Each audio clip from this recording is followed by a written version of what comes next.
that night, it's just starting to get dark, and company commander knew that if we kept on going any farther, that we were going to be ambushed.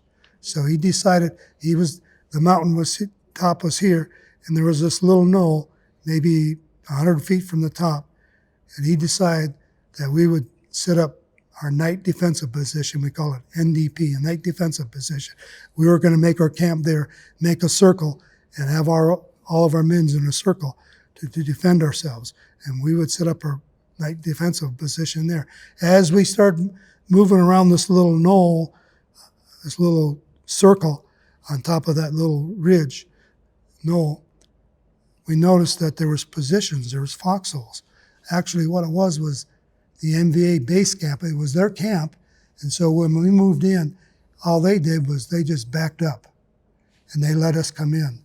And then they went down in a ravine, and they came up on the other side, and so they were only maybe 300 yards at the most back in the jungle, up on higher ground from us. And so we were going around the circle, and we could see these foxholes dug and everything. Well, there was Vietnamese people are much smaller than we are. They would dig their one-man foxhole, and it was be very small for us. But at least there was a foxhole. The rest of the guys would have to lay just on the ground, and we knew these were foxholes. We knew this was the enemy camp, and they knew where every one of these foxholes were. So what do you think they're going to do during the night? That's right, they're going to attack us. So we knew we were going to be attacked. So I wanted to be quiet because I didn't want the enemy to hear me, because I knew they were coming. I could hear them come through the jungle. I said, the position over there, they're calling for a medic. And he says, well, we need to, boom! This big explosion went off, and he was blown in on top of me, and he was laying on top of me. And I got him, and I pushed him off of me, and he was just laying there. And I looked up, and 3 feet away, there was the enemy looking at me, eye to eye. And other men were in my squad were throwing hand grenades, and these explosions were going off. And I looked in the enemy's eyes, he looked in my eyes, and he took a satchel charge, and he pulled the fuse, and he threw it. And I grabbed the medic's head, and I pushed it down, and I looked down on my lap, and that satchel charge was sitting right in my lap. And I grabbed it, and I threw it out. As soon as I released it, 1 second later, it just barely got rid of it. Boom! Big explosion. And I brought my M16 up. First time I ever got to see the enemy to shoot at. I brought my M16 up. It had started to rain. I brought up. Good afternoon. Today is May 10th, 2024. My name is David Pyle. I'm interviewing Ron Aguiar and at the Rocky Mountain Regional VA Medical Center in Aurora, Colorado, as part of the Remembering Our Veterans program. Ron, thank you. Appreciate your taking time to come with us. Thank you. Thank you for the opportunity to be able to do this. I appreciate y'all doing this. And we appreciate you doing this, for sure. You bet. So, Ron, if you would, let's start off with your early, your formative years, your early childhood, where you're born, etc. If you would, tell me about your childhood, where you grew up, and early education. Yeah. Like a lot of people say, I was born at an early age, Dave. I was born in Minneapolis, Minnesota, October 8th, 1947. I had a pretty traumatic childhood. When I was 5 years old, my dad and my brother and I, we were over at a neighbor's house, and my dad sent my brother and I to go home. It was about 8 o'clock in the evening, and my brother was supposed to take me home. He was 2 years older than me, and I was 5, just across the vacant lot. And to have me put to bed and have my mom come back over to the neighbor's house, and they were going to have some coffee. So my brother took me over, and my mom got me ready for bed and put me in bed. And after she left to go to the neighbor's house, my parents were remodeling a home, our new home. It was had a new kitchen and bedrooms, but the living room and the rest of the house was older. And I got up a little while after my mom left, and I got matches and started playing with matches. And I was in the hallway, and it was insulation. The insulation was, they were just putting in the insulation. Back then, there was no fire retardant in the insulation. And I took a match and put it on the insulation. It just went up in flames, and before I knew it, it was all the way up to the ceiling. And I panicked, and I ran over the kitchen sink, and I grabbed the basin of water and tried to throw it on the fire, and it was like shooting with a fire, with a squirt gun. And before I knew it, the whole hallway was engulfed in flames. And my two sisters, younger sisters, I was 5, and one of my sisters was 4, and my youngest sister was 1 year old, and they were in the back bedroom sleeping. And I panicked, and after I tried to put the fire out, I ran out of the house, and there was a porch and kind of a deck where the basement was. And I was standing on the deck, and my dad come running across the field. He seen the flames, and he ran into the home and where my sisters were. And as he ran through the hallway, the whole hallway was engulfed in flames. And he ran back to my sister's bedroom and looked for my sisters, couldn't find them, and he ran back through the hallway the second time.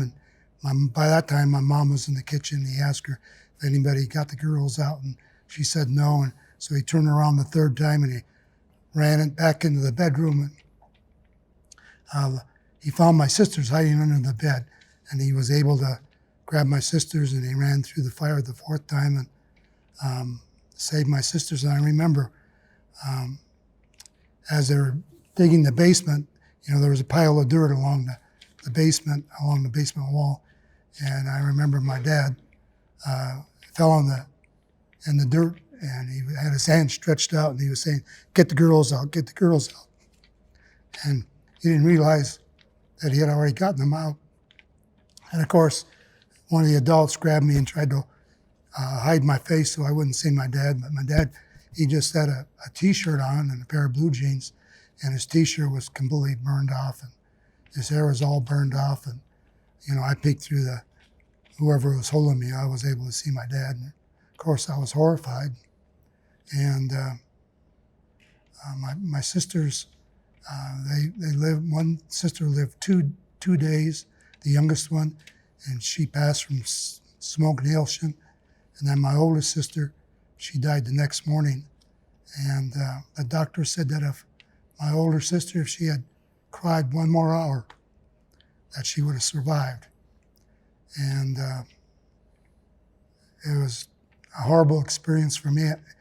Back then they didn't have any counselors to be able to talk to people who had traumatic experiences, for treating PTSD. And nobody talked to me, and people would come up to me and say, "Ronnie, what happened in the home? How did it start?"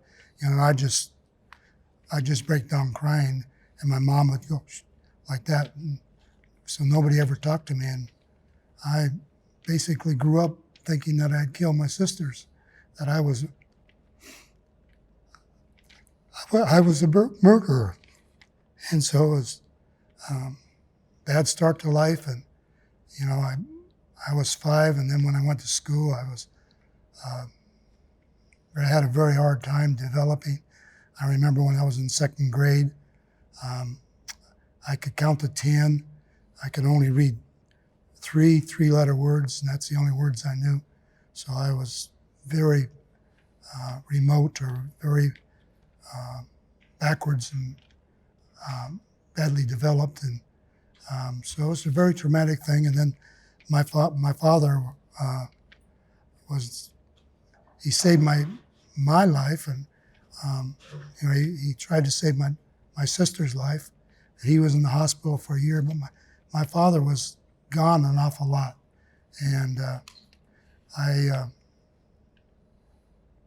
grew up thinking that I murdered my mom, and I have anger problems, with PTSD. Typically you have a hard time focusing, temper. Just my brother would tease me, and he'd call me Fatty Arbuckle, and he'd make fun of me, and I'd get angry at him. And I remember one time I chased him into the bedroom with a butcher knife, and if I would have got hold of him, I would have stabbed him. I really would have. It was uncontrollable. I remember another time, my brother and my uncle, who was 2 years older than me, were making fun of me, and I chased them out of the house, and I was running down the street in my long underwear with a pocket knife, and I was going to try to stab him. Just uncontrollable temper. It's a very traumatic thing. So just growing up, it was a hard time. But the Korean War, basically a few years after that, the Korean War started, and I had heard when I was in first grade, about the war going on and men dying. And as I grew older, I always admired people that served that country. And I always thought, when I get older, I want to serve my country. And so I grew up with the idea that I wanted to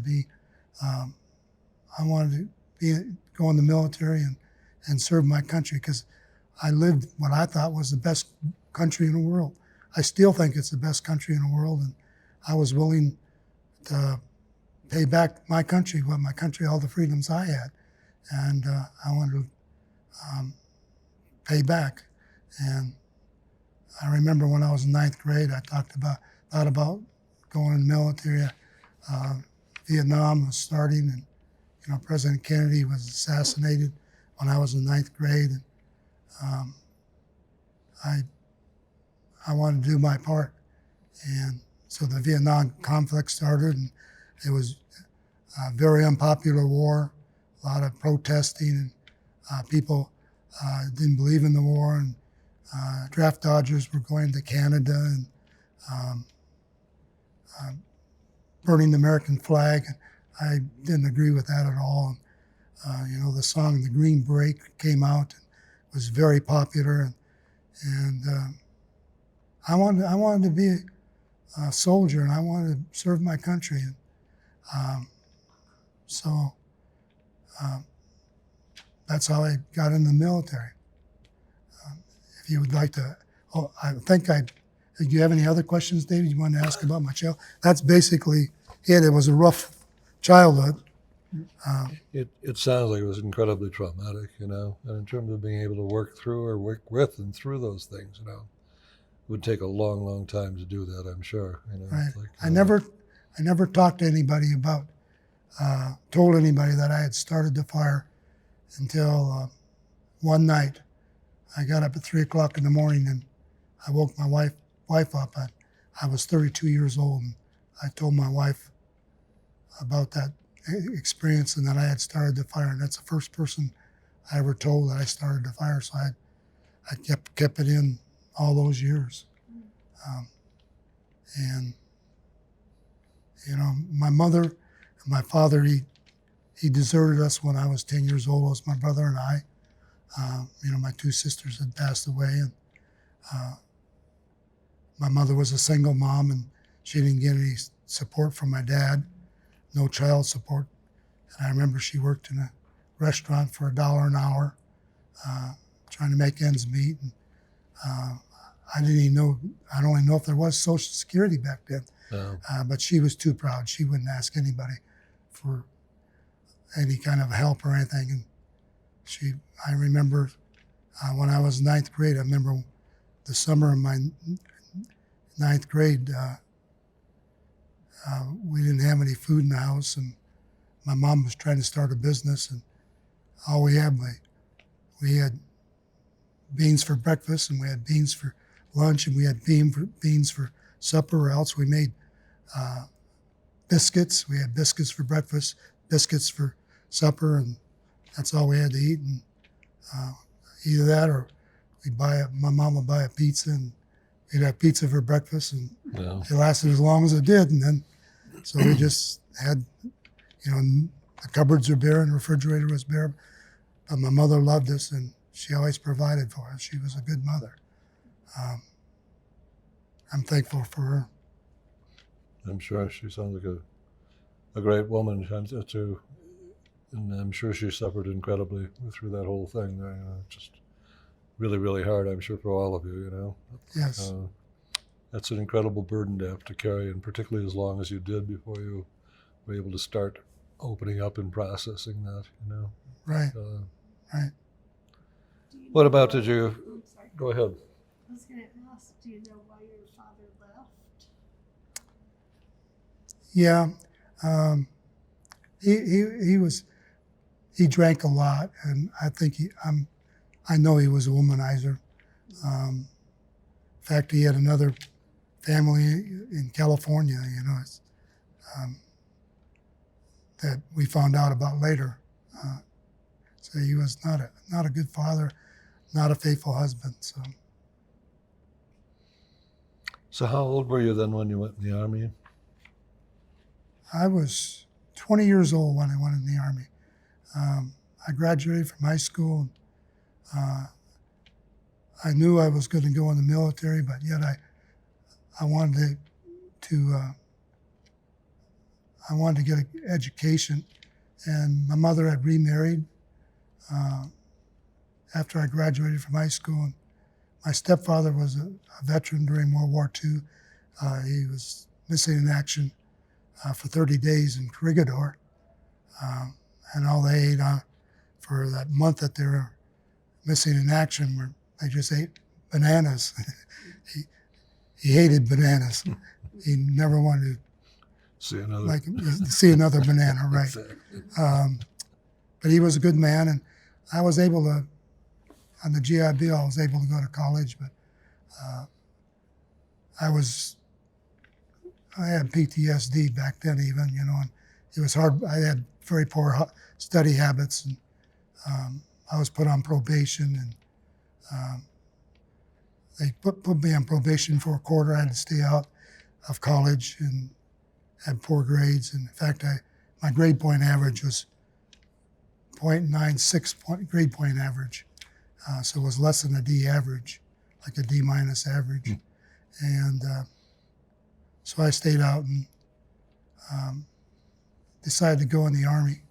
And I went down to the recruiter's office on Friday the 13th. I signed up to go in the Army, but I didn't know really which branch I wanted to.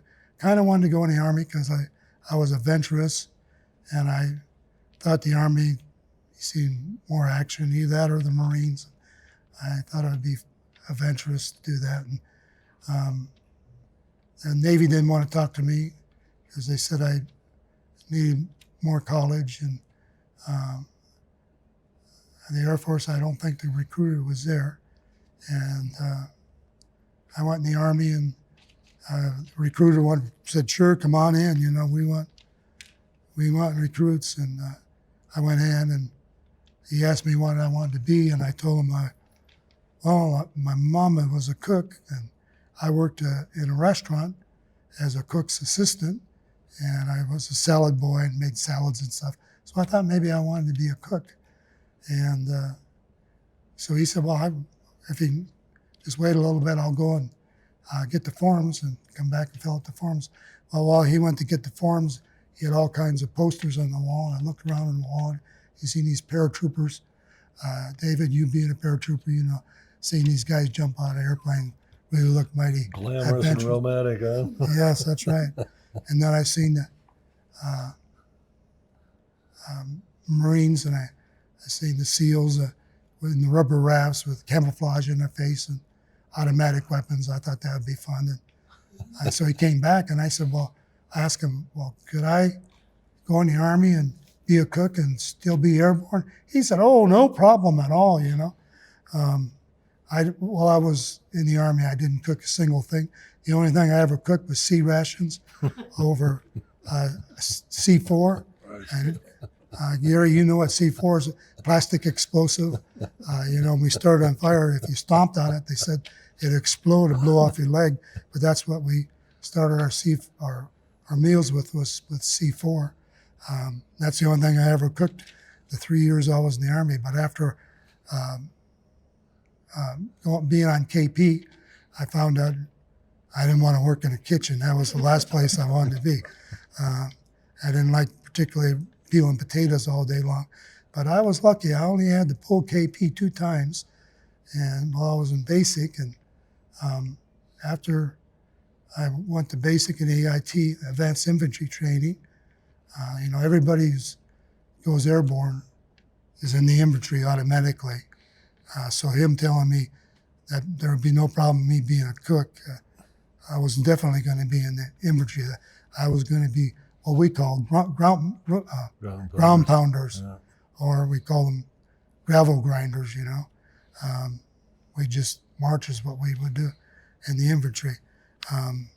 Where'd you do your basic? I did my basic in Fort Campbell, Kentucky. Okay. And after that was 8 weeks, and then I went to my advanced infantry training, or they call it AIT. I did that at Fort McClellan, Alabama. That was another 8 weeks. And then when I graduated from that, usually after your advanced infantry training, you would usually go to Vietnam, Right. or else if you're fortunate, they might send you somewhere else. But just about everybody was in the infantry, went to Vietnam. And I was expecting to go to Vietnam, and I was going to Fort Benning, and I had signed up for jump school to be a paratrooper. So I figured before I went to Vietnam, the reason I was going to Fort Benning was that I was going to go to jump school. Jump school is 3 weeks, and so we went to Fort Benning, Georgia, and I thought I was going to jump school. We were in formation, standing in formation, and they called off all of our names, and there was about 5 of us still in formation, and we were wondering why our name wasn't called off. And he said, well, you guys are going to NCO school, non-commissioned officer school. And we said, well, we didn't volunteer for that because there were so many non-commissioned officers. They were sergeants. There were so many sergeants that went to Vietnam, and your tour in Vietnam, typically, it was a 1-year tour, and then you came back to the States after 1 year. And so everybody that went over there, except for the initial troops, everybody else went as a replacement, and you went by yourself, and you didn't have any idea where you were going. And so we thought we were going to go to jump school, and then we would be going to Vietnam. But they said we were going to non-commissioned officer school, and I didn't volunteer for that because if you volunteered for non-commissioned officer school, that was 90 days training, 3 months. Sorry. I need to turn that off, huh?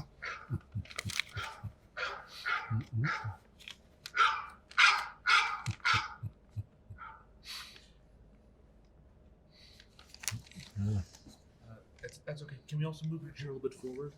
Yes. There we go. Good. Thanks. Oh, and don't forget about. Okay.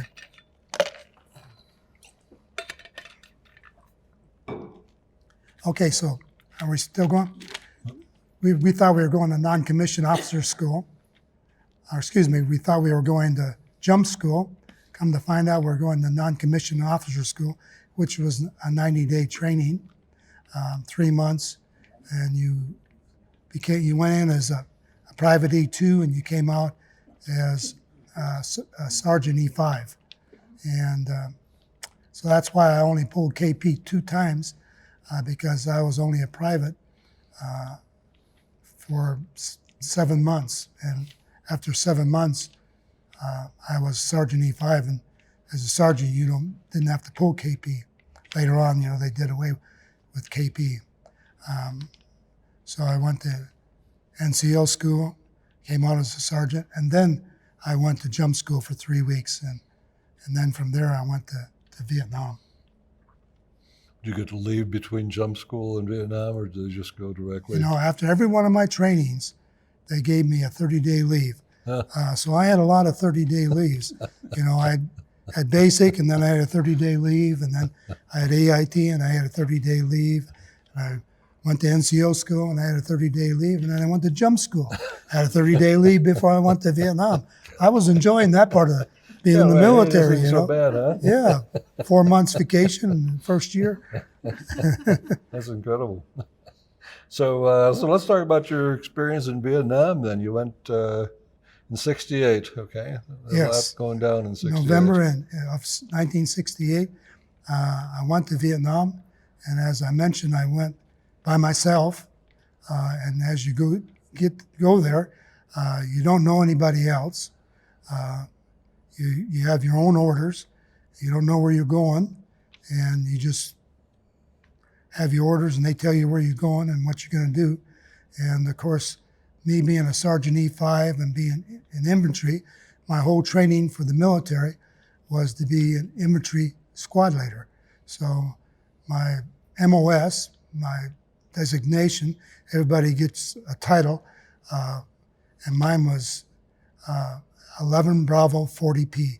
So 11 Bravo, which means, yes, infantry, and then 40 is a non-commissioned officer, and E5, and P is paratrooper, and so that's what I was. I was a squad leader.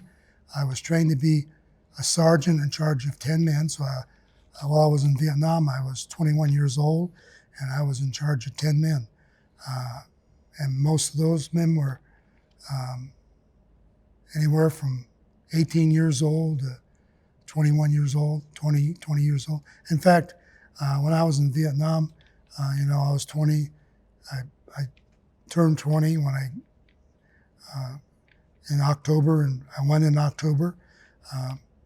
And so I came home in October, so I was 21 when I came back home. So I was 20 years old in Vietnam, and I was in charge of 10 men in battle. That's what I was trained for. So how were you received by your platoon or your squad even? How was that going in there as kind of a... It was a bad experience. As you go to Vietnam, you have everybody they call you Cherry, which means you're brand new, you're Cherry. And all the old guys have been there for a year, they're going home, and you're getting off the plane, and they're getting on the plane to go back to the United States to go after their year's tour. And so they're yelling at you as you're getting off the plane. They're getting on the plane to come back to the United States, and they're yelling, "Hey, Cherry, how many days you got left? I have 1 day and a wake up, or I have 6 hours and a wake up. How many do you have? 364 and a wake up, In other words, I have a whole year, And so that was pretty discouraging. And when I came back from the States, I wanted to make sure that I didn't do that to those poor cherries when they're coming into Vietnam. I didn't want to have them treat that, so I didn't play that game. I didn't like it. So then we went to CERTS, which was special training, and basically it was introduction to Vietnam. You come from the States and in October, so it's fall, and it's pretty cool. And you get into Vietnam, and it's entirely different. The humidity. As soon as you open the door of the airplane, the heat hits you, and right away you gets an instant wave of sewer smell of Vietnam, because at that time they had no sewage. It was just raw sewage in the cities and the villages and stuff. And so you got that stink, and you smell it the whole time you're in Vietnam for the whole year. And the heat. And so that first week there was basically orientation for you to get kind of used to the heat and the climate, and being able to move around without passing out. They gave you salt tablets, and you kind of walked around, got your shots, and filed your paperwork, and get oriented and find out where you're going to go. And then they do the same kind of training that they did in basic training, that I had in advanced infantry training, that was in non-commissioned officers training, about watch out for booby traps, and don't step on anything that looks unusual. Look for strange things laying on the ground, and don't pick up anything, and don't touch anything that doesn't look normal. So the only difference was non-commissioned officer training. It was the same training that officers had, except ours was just 90 days. It was much shorter than what the OCS training was, but it was the same training, basically, map reading and orientation and leadership training and skills and stuff like that. So the non-commissioned officer training, the 90 days was very, very thorough training, very good training. And of course, I knew I was going to go to Vietnam, and I was going to be in charge of 10 men. So I really paid attention, especially when I was going to non-commissioned officers training school. Where did you do this NCO Academy? At Fort Benning, Georgia. Okay. Yeah. Okay. Same place where Exactly. I the did jump school. Yeah. jump school. So you right. went from there to jump school. Right. Yeah. So again, we're back in Vietnam, and you got in, and you finally got assigned to your unit. Where was your unit then that you were with?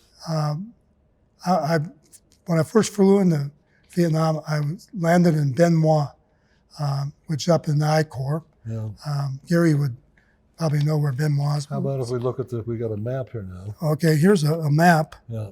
of Vietnam, and Ben Moi is down in the Mekong territory. Where was? Let me hold that up here. Mekong Delta is Ben Moi. I don't see it on the map, but it's in the Central Highlands. And sorry, I messed up the map. No, it's okay. Okay. It's like, there we go. Central Highlands, okay, right there. I was landed in the Central Highlands, and I was there for the week of training. And then from there, I took a C-130 plane, 4-engine prop airplane, and I went up to Camp Evans, which is up by between Hue and Da Nang. That's where Camp Evans was. That was where our headquarters. I was with stationed with the 3rd Brigade of the 101st Airborne. 101st Airborne Division, very historical division. If you've watched the movie The Band of Brothers with the 101st Airborne Division. In fact, I was with the same unit that the Band of Brothers were during World War II. I was in Bravo Company, 2nd to 506, which was the exact same unit that was the Band of Brothers. And so my year in Vietnam was with the 2nd Battalion, 2nd 506 Infantry, 101st Airborne Division. Very historical. A lot of history, a lot of pride in the division, even yet today, Sure, in Iraq, the 101st. And of course, later on when I came back from Vietnam, I was with the 82nd Airborne. So there was a lot of pride, a lot of esprit de corps in those two divisions. Well, both of them. And so I was up I'll show you again on the map, I was up by the DMZ, and for the first 9 months, I was basically right along the South China Sea, right on the coast, close to the coast. And then we would have maneuvers in the highlands, where on the coast it was sandy beach, and Vietnam, the whole country is about 2,000 miles long, and it's kind of, as you can see, it's kind of shaped as kind of like California, except it's turned over. It just faces the opposite way. It's about 2,000 miles long, and the widest it is 30 miles wide. So it's very long, very narrow country. And so along the coast was sandy beaches, and then they had the rice paddies, and then from the rice paddies, you went in the highlands where you would have kind of like Denver and Lakewood, Colorado. We're in the Lakewood is in the highlands, and so it's kind of the same thing. And then along the Laotian border, are the very high mountains that they would consider very high. They're about between 2,000 and 3,000 feet high. And I was mostly right along the DMZ and the Ho Chi Minh Trail, trying to block, we were trying to block the MVA from crossing from the DMZ along the Ho Chi Minh Trail into South Vietnam. And the Ho Chi Minh Trail, as you can see here, what it was is a bunch of spider webs, different trails that went all along and resupplied up to different parts of South Vietnam. The communists would infiltrate from North Vietnam into Laos, Cambodia, and then from there into South Vietnam. That's how they took their troops and resupplied, came along through Cambodia and Laos. And so the Ho Chi Minh Trail was just a mass of trails of like spider webs. And so that's what our assignment was for when we went into we call it the A Shau Valley, very famous valley. We were there, my second 506, we were there 100 days. In 100 days, we went in with our company size. We went in with 115 men. And after 100 days, we came out with 26 of us that weren't either wounded or killed. So vast majority of our men were wounded or killed.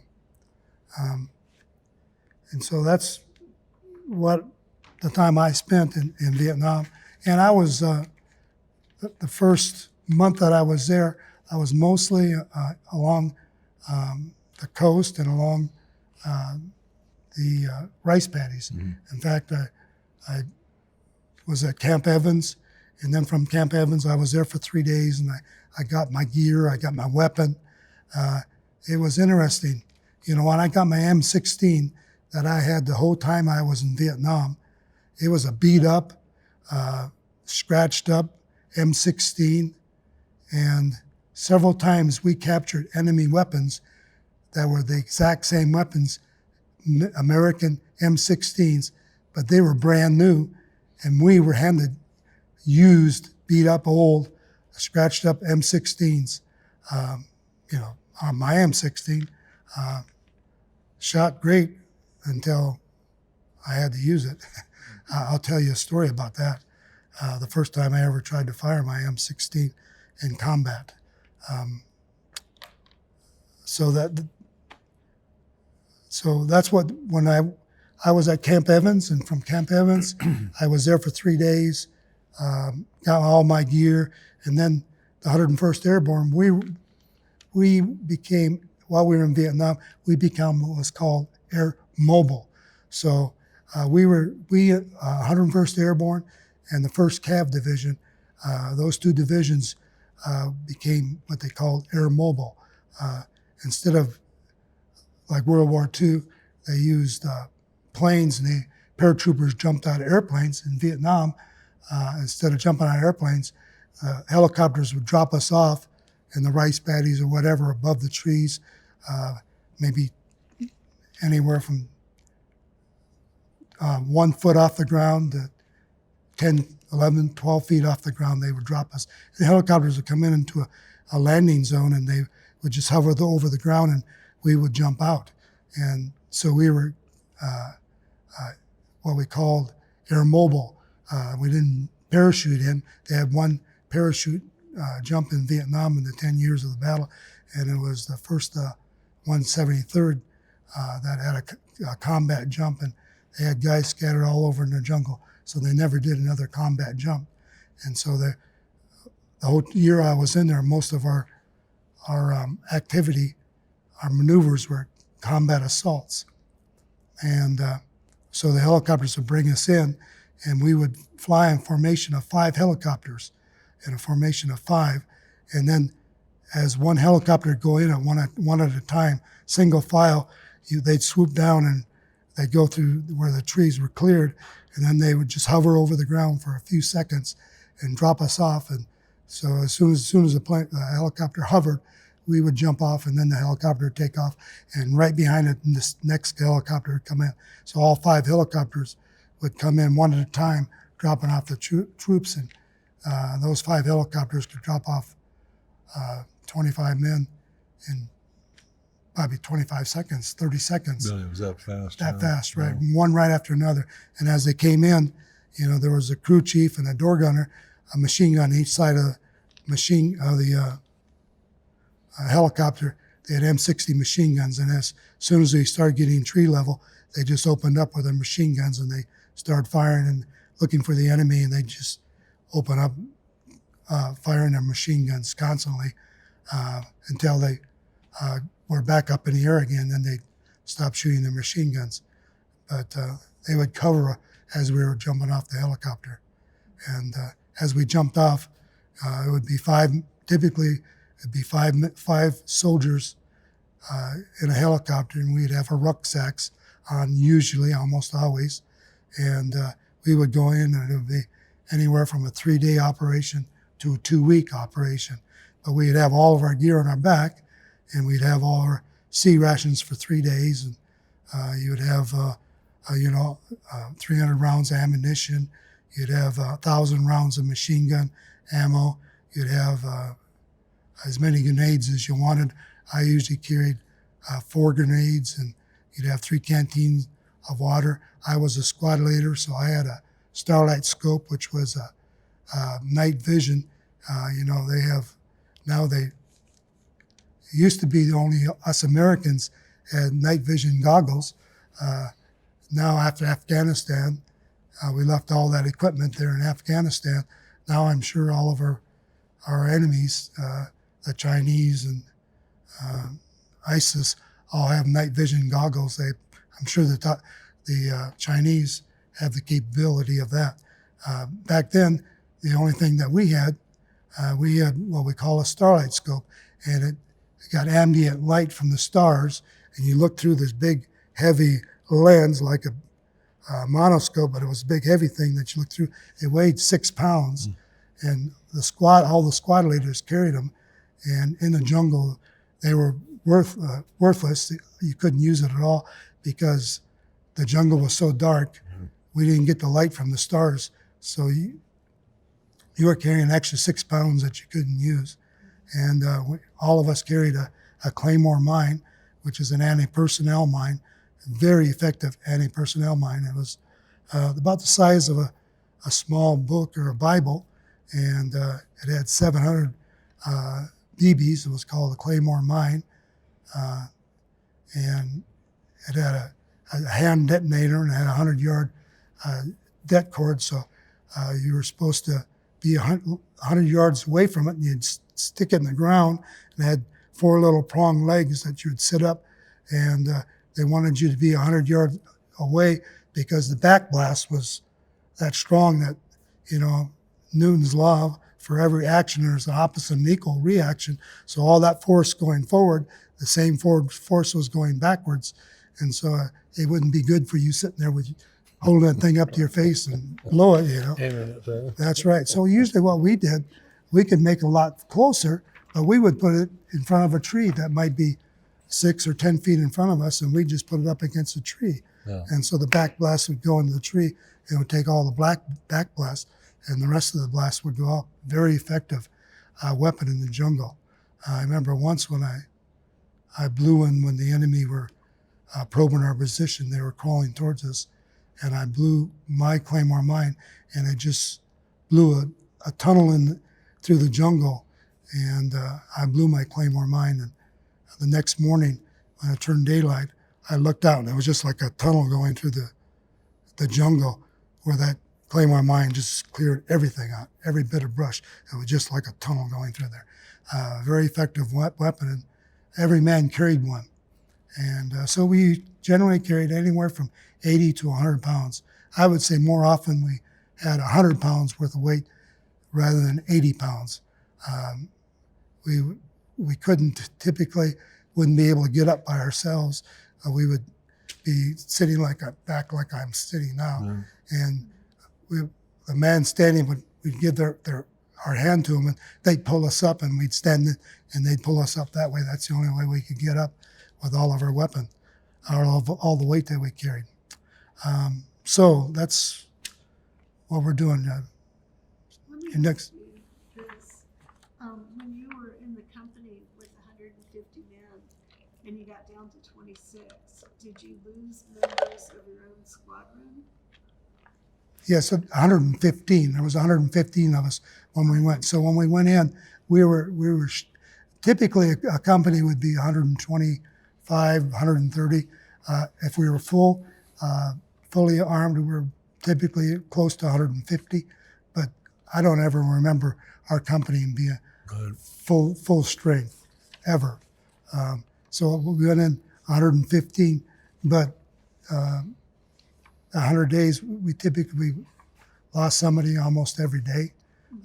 We were mortared, or somebody would get wounded, or somebody would sprain an ankle, or hygiene was not that good. I went weeks without a bath. Stunk high to heaven. I can tell you a funny story about one night when we pulled guard. The guard duty, and there would typically it was a 3-man position, but being a squad leader, you had an advantage because you made the 4 men. There was 10 men in the squad, so there was 3-man positions, but one position you'd have 4 men. So the sergeant would make the 4-man, and every man would pull 2 hours of guard duty, and then the next man would do it. Well, if you had 4 men, that would be one less time that you had to pull guard duty. So everybody liked to pull guard duty with a sergeant because you got 2 hours extra sleep every night. So this one night, I remember we were in the jungle, and the mosquitoes were so bad. I mean, when you laid down at night, the mosquitoes were all night long. And so we had a poncho, and we had a poncho liner, but you couldn't cover yourself up with a poncho because it was, Couldn't breathe. yeah, you couldn't breathe. It was rubberized, and so it was too hot. You couldn't breathe through it. But the poncho liner, it was just a nylon, a real thin material, but it kept you warm. And the best thing that we used it for was to cover up your head. When you were sleeping, because of mosquitoes, you just put it over your head and you cover up your head to keep the mosquitoes off of you from biting on. Otherwise, you'd just be bitten up all over, and you'd be a mass of welts. Well, anyway, this one night I had pulled guard duty, and I laid down, and I was laying next to one of the fellows, and we typically in the jungle, you had to lay right next to each other because your position, you were so close to each other. In the jungle, it was all brush and everything. You had to lay right next to each other. Well, I laid down next to this other guy, and I pulled my poncho liner up over my head, and I said, "Oh man, he stinks really bad." I kind of just, tried to not to breathe through my mouth so I couldn't smell him because he smelled so bad. Well, the next guard duty was his guard duty, and he got up, and I was laying there, and I discovered that the guy was stinking was me. I stunk so bad that it kept me awake. But you can imagine, 120-degree temperatures. You're going through the jungle carrying a backpack with 100 pounds on it, and you stunk pretty bad. I mean, and you typically never took both of your boots off at the same time. If you were going to be on guard duty or something, you would take one boot off, leave the other one on, in case you got in combat. At least you'd only have to put one boot on while you're fighting, and you wouldn't get caught with both your boots off. So I get that long. That's a long way to explain that story. So tell me about this 100 days there. I mean, a lot of firefights during that time. No? It was a lot of fight. So the first 90 days, there was hardly any fighting. And then as soon as we found out that we were going to go into the A Shau Valley, as it was notorious, it was called, the NVA, we call them gooks. we knew that they were hardcore soldiers. They were in the military for the duration of the war. We were in Vietnam. Our duty was a year, and we knew after 1 year that we'd be going back to the States, and if the war went on, we might have another year or so. We might have to come back to Vietnam. Some men came back 4 or 5 times. That was very unusual. To have a man extend for 6 months, that was common. For a man to come back for 2-year tours, that was mostly for what we call lifers, that career soldiers that wanted to make rank fast, and so they came back for 2-year tours so that they could make rank fast. So when I first was in the rice paddy area, when I first got in Vietnam, it was walking through the rice paddies. Your feet were wet all the time. And then it was booby traps and sniper fire. And snipers, you can imagine, say a company of 110 or 125 men. And, we had the state-of-the-art weapons. We had M16s, M60 machine guns. We had air support, bombs, artillery support. We had mortars. We had all kinds of support. Jets come in and support us. And the North Vietnamese, basically the only support they had was mortars. They didn't have artillery. They didn't have artillery that could follow them all over like what we did. And they didn't have jets, and they didn't have helicopter support.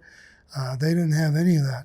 They had you, me, and us three, and that's it, and maybe mortars which should fire. And most of our casualties that we had while we were over there, most of our casualties were from mortars and small arms fires. But mortars was the big weapons where we had a lot of men killed. But when we went, the worst part of my fighting, the 100 days, that was in the A Shau Valley. The valley is 30 miles long and about 5 miles wide. And we called it their territory. They controlled it. The 101st and Division had gone back the year before that and tried to drive out the MVA. And the monsoons came, and once the monsoons came in, there was no air support. There was no helicopter support because the clouds would come in and cover up the whole valley, and the jets and helicopters couldn't come in and resupply us, so we couldn't get a resupply. So once the rain came in and the fog came in, then we had to get out of the valley, otherwise we would have been trapped there. But the whole time we were there, we were almost mortared every day, or we had fighting and every day. And if we stayed close, if the men in my squad, I would know when somebody in my squad was wounded that day because I had to account for them. And I might know about somebody else in my squad. Our squad was 10-man squad, and then we had a platoon. Well, let's back up a little bit.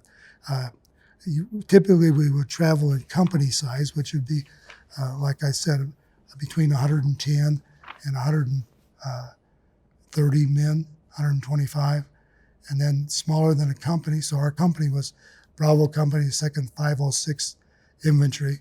A battalion would probably be maybe 500 men. Company, 100 to 125 men. And then a company typically would have 3 weapons platoons of typically 30 men apiece. 3 infantry line company platoons rather, and we would have M60 machine guns and our M16s, and then we also would have a weapons platoon. So a company would have 3 line companies, and they'd have 1 weapons. I'm saying that all wrong. a company would have 3 platoons, 1 weapon platoon. So there'd be 4 platoons. 3 of them would be rifle platoons, and 1 would be weapons platoon. And so we would, when the helicopters would take us in, 100 days, in fact, basically the whole year that we were in the field,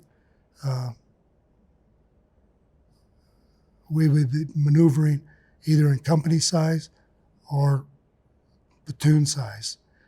In the A Shau Valley, that's 100 days, 3 months, we were almost company size because the enemy, there was so much enemy, so much activity, skirmishes. Never get a chance to really see eye to eye the enemy. They would shoot at you, and you can't blame them because it was mostly maybe 3 men or 5 men against us, which would be over 100, and we were fully armed, and they carried either an AK-47 or an SKS rifle, and that's all basically they carry. And they carried like a little plastic bag, like a baggie full of rice, and that's all they would carry. They would carry their bag of rice, the rifle, and maybe a couple clips of ammunition. And here we 100 men fully armed with all kinds of weapons, and they really didn't want to fight us. They were outgunned, they were out-trained, and so they would shoot at us, and there might be 2 or 3 or 1, and they would typically shoot at the first man that would come through the jungle, and he was the point man. They would shoot at him and maybe the second person, and then they would take off and run. They really didn't want to face us because we had such good firepower. And it was very frustrating because the first guy would get killed, the second guy would get very badly wounded, and then they would take off and we wouldn't get a chance to fire them. For example, I'll explain this, and this will explain basically what I did the whole time, the 100 days when I was in the A Shau Valley. Normally they were, like I said, 3-day maneuvers, or maybe we're going to be in that area for 2 weeks. And then the helicopters would come back, pick us up in a different area. We didn't stay in one place. Every day, we typically would move every day, because if you stayed in one place, you'd be ambushed. And then the enemy could get together. They knew that we were there. Then they'd have other soldiers all over, and they could get organized and attack us. And the longer we stayed there, the more troops they could get, and the more firepower they could get. And so typically they would not attack us while we were out in the jungle. And our mission was search and destroy. We were searching for the enemy, and we tried to find them, and when we fought them, our mission was to destroy them, to eliminate them. And by eliminating them, we would cut off the supply line from the communists supplying the resupply to the South Vietnam to fight all over South Vietnam against us Americans and the South Vietnamese army who were fighting with us, who were our allies. So typically we would maneuver in one area for 3 days because we had 3 days of sea rations we carried with us. We had 3 meals a day, and so we had 9 meals that we would carry, and we would have 3 canteens full of water that would typically last you those 3 days. And so that's how we would maneuver, and we'd maneuver through the jungle, and say 100 men walking through the thick jungle. I mean thick. The bamboo was so thick it would be like that. The bamboo growing up like grass. And we'd have to pry the bamboo to get through it. And a lot of times you'd have to put your shoulder into the bamboo and push the bamboo with your rucksack, maneuver your rucksack to get through, and then pull your M16 through to get your weapon out in front of you, and then you were able to maneuver through, and then you had to do that again through the next bamboo. Sometimes you get in some elephant grass where it might be maybe 4 feet or 6 feet where you could just be walking through grass that was way over your head, but then you'd be back in the bamboo. or else the trees were so thick and the trees were triple canopy. In other words, you'd have some trees that may be 40 feet tall, and then you'd have another bunch of trees that were 60 feet tall, and then you'd have the third layer of trees that were 100 feet tall. And so in the jungle, in the thick jungle, it was like being evening. It would be never sun shining. It would always be dusk, like all day long in the middle of the day. And so we would maneuver through the jungle, and we were searching for the enemy. And typically we would search around water areas where there was water, because the enemy needed water and we needed water. And we never walked in the low ground. We always walked from downhill to uphill, because anytime you have uphill advantage, you had an advantage over the enemy, because you could always fire down on them. And so what we would do, we would maneuver to get up on high ground, and every night we would always try to make our camp on high ground. And so we would go along ridge lines. And so the mountain would be, as you go up the mountain and get higher, but have these ridge lines, and there would be ravines between them. And so we go along these ridge lines, because as you follow this ridge line up the hill, you would have the high ground on three sides. So it'd be high where you are, and behind you would be low, because you're going from low ground to high ground. But then on the two sides, there would be ravines going down. And so you had the advantage on both sides and behind you. So you only have one disadvantage, and that was going up the hill. And so we always try to work towards the high ground. So at night we would try to make our camp on high ground, so we'd had the advantage tactically. And the enemy knew that we were always traveling up ridges, and so they kind of watched out for us on ridges. And so we would be going through the jungle, and all of a sudden we come to a trail. And it might be a one-lane trail, or it might be a 10-foot trail. Just all of a sudden you'd come to it across the jungle. And we would be going through the jungle, and we'd see this trail. And we never traveled down the trail, except for one time. Our platoon sergeant, he was a very good man. He was a very nice, very kind man, but his name was Petaway, and yet he was, every time we got in battle, he would hide. He would hide behind a tree, or he'd hide behind a rock, and he'd tell you to go out, take your men and maneuver over there, or take those men and go that way, but he would stay behind the rock. And so we called him Hideaway Petaway, because anytime we got in a firefight, he was always hiding.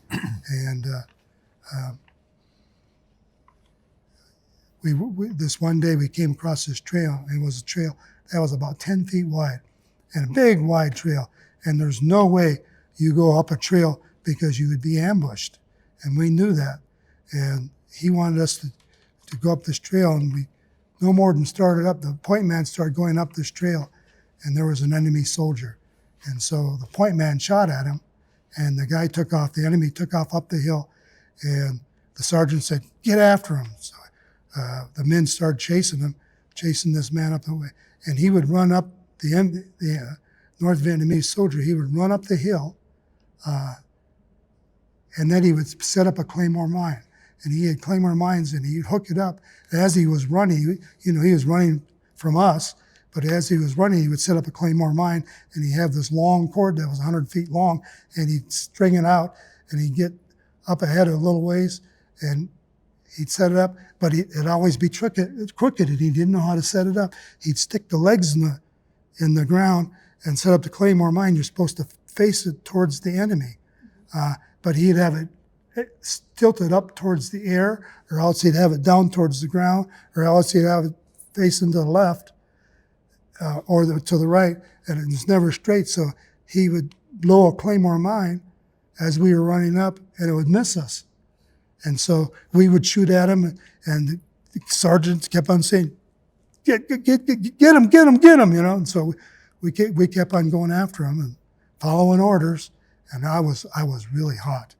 But this happened 7 times. Finally, the 7th time, after blowing 7 Claymore mines, the 7th time he finally wounded the point man, and we stopped, and the medic helped the wounded man, and he got hit in the groin. He was not fatally injured. In fact, he was a walking casualty, and we medevaced him out, and we didn't follow this man. But he went down in a spider hole. Spider hole is a hole in the ground. They dig a little hole just big enough for them to hide in, and they have a little piece of dirt, and it's all camouflage, and then it has like a little roof, and they put it over their head, and it all blends in. They have fresh dirt and fresh ground, so you can't even, from above, you can't even tell that it's a little tunnel there, or a little spider hole is what we call them. And he was hiding in the spider hole, and we were trying to find him. We never found him. But he blew 7 Claymore mines, and he just injured that one man. And he was the only one that got wounded. So that's the kind of thing that we did the whole time.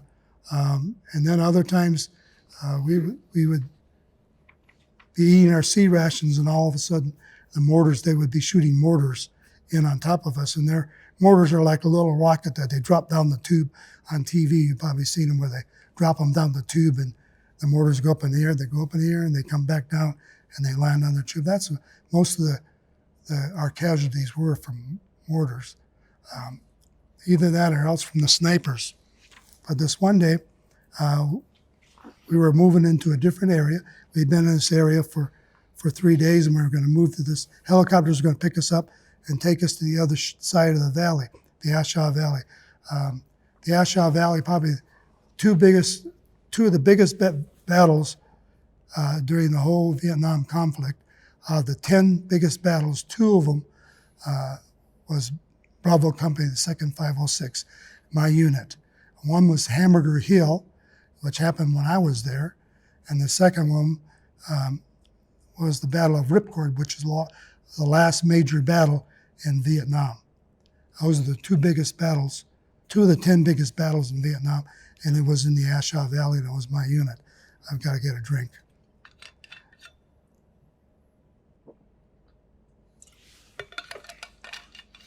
This one day, we got our orders that we were going to maneuver out. The helicopters were going to pick us up, and we were in the jungle. They picked us up in the jungle, and when we were going to move out, the helicopters would pick us up. So what we would do, the 3rd day of our 3 days, now this is the 3rd day, we've eaten the last of our C rations. We don't have any more C rations.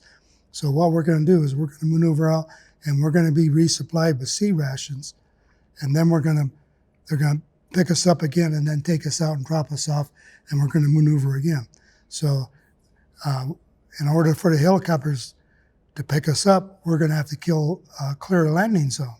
And the landing zone would have to be an area big enough for a helicopter to be able to land. And sometimes the helicopter could come in, and it could come in at an angle and have enough room for it to come straight in and then hoover and go straight out. But a lot of times, the helicopter would come straight down, drop into a hole in the jungle because the canopy was so thick, and then rotate it up, straight up in the air, and then take off. But you can imagine when the helicopter, 100 feet off the ground, standing still, and then the pilot lowering it down into this hole in the jungle, and then picking up troops and coming back up the same way, and then taking off, which was very dangerous. So a lot of times we'd have to clear enough for the helicopter to have that good enough angle where he could come in, swoop in, pick up the troops, and take off and be gone. One helicopter at a time. And so this is a thick jungle, and so we're the ones who are going to have to clear the jungle. And so they would either bring chainsaws and drop chainsaws off for us to drop them off, but a lot of times we would just have to use machetes and cut the jungle cleared enough for a helicopter to get in. And it would always be a hard thing to find a place where the trees weren't too big that you couldn't chop them down with a machete. Because if you get a helicopter, a chainsaw, and you start up a chainsaw, chainsaws are not quiet. So everybody within miles around knows where the American GI is for sure, you know. Yep. So this one day they picked us up, and we went back to a fire base. Now, a fire base, when go back to this map, when your main base is along the coast and you're on the other side of Vietnam, along the Laotian border, this is Laos here. So you're right here, and your support is way over there. That could be 25, 30 miles away.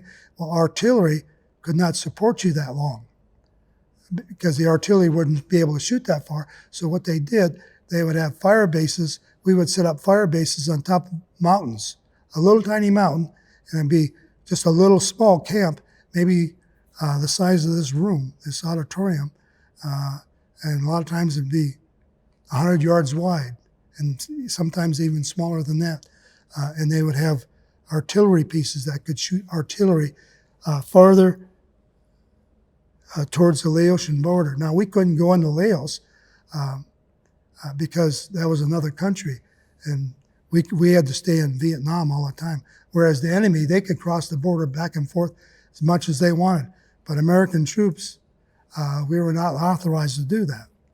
Now, did we go into other countries? I think we'd be pretty naive.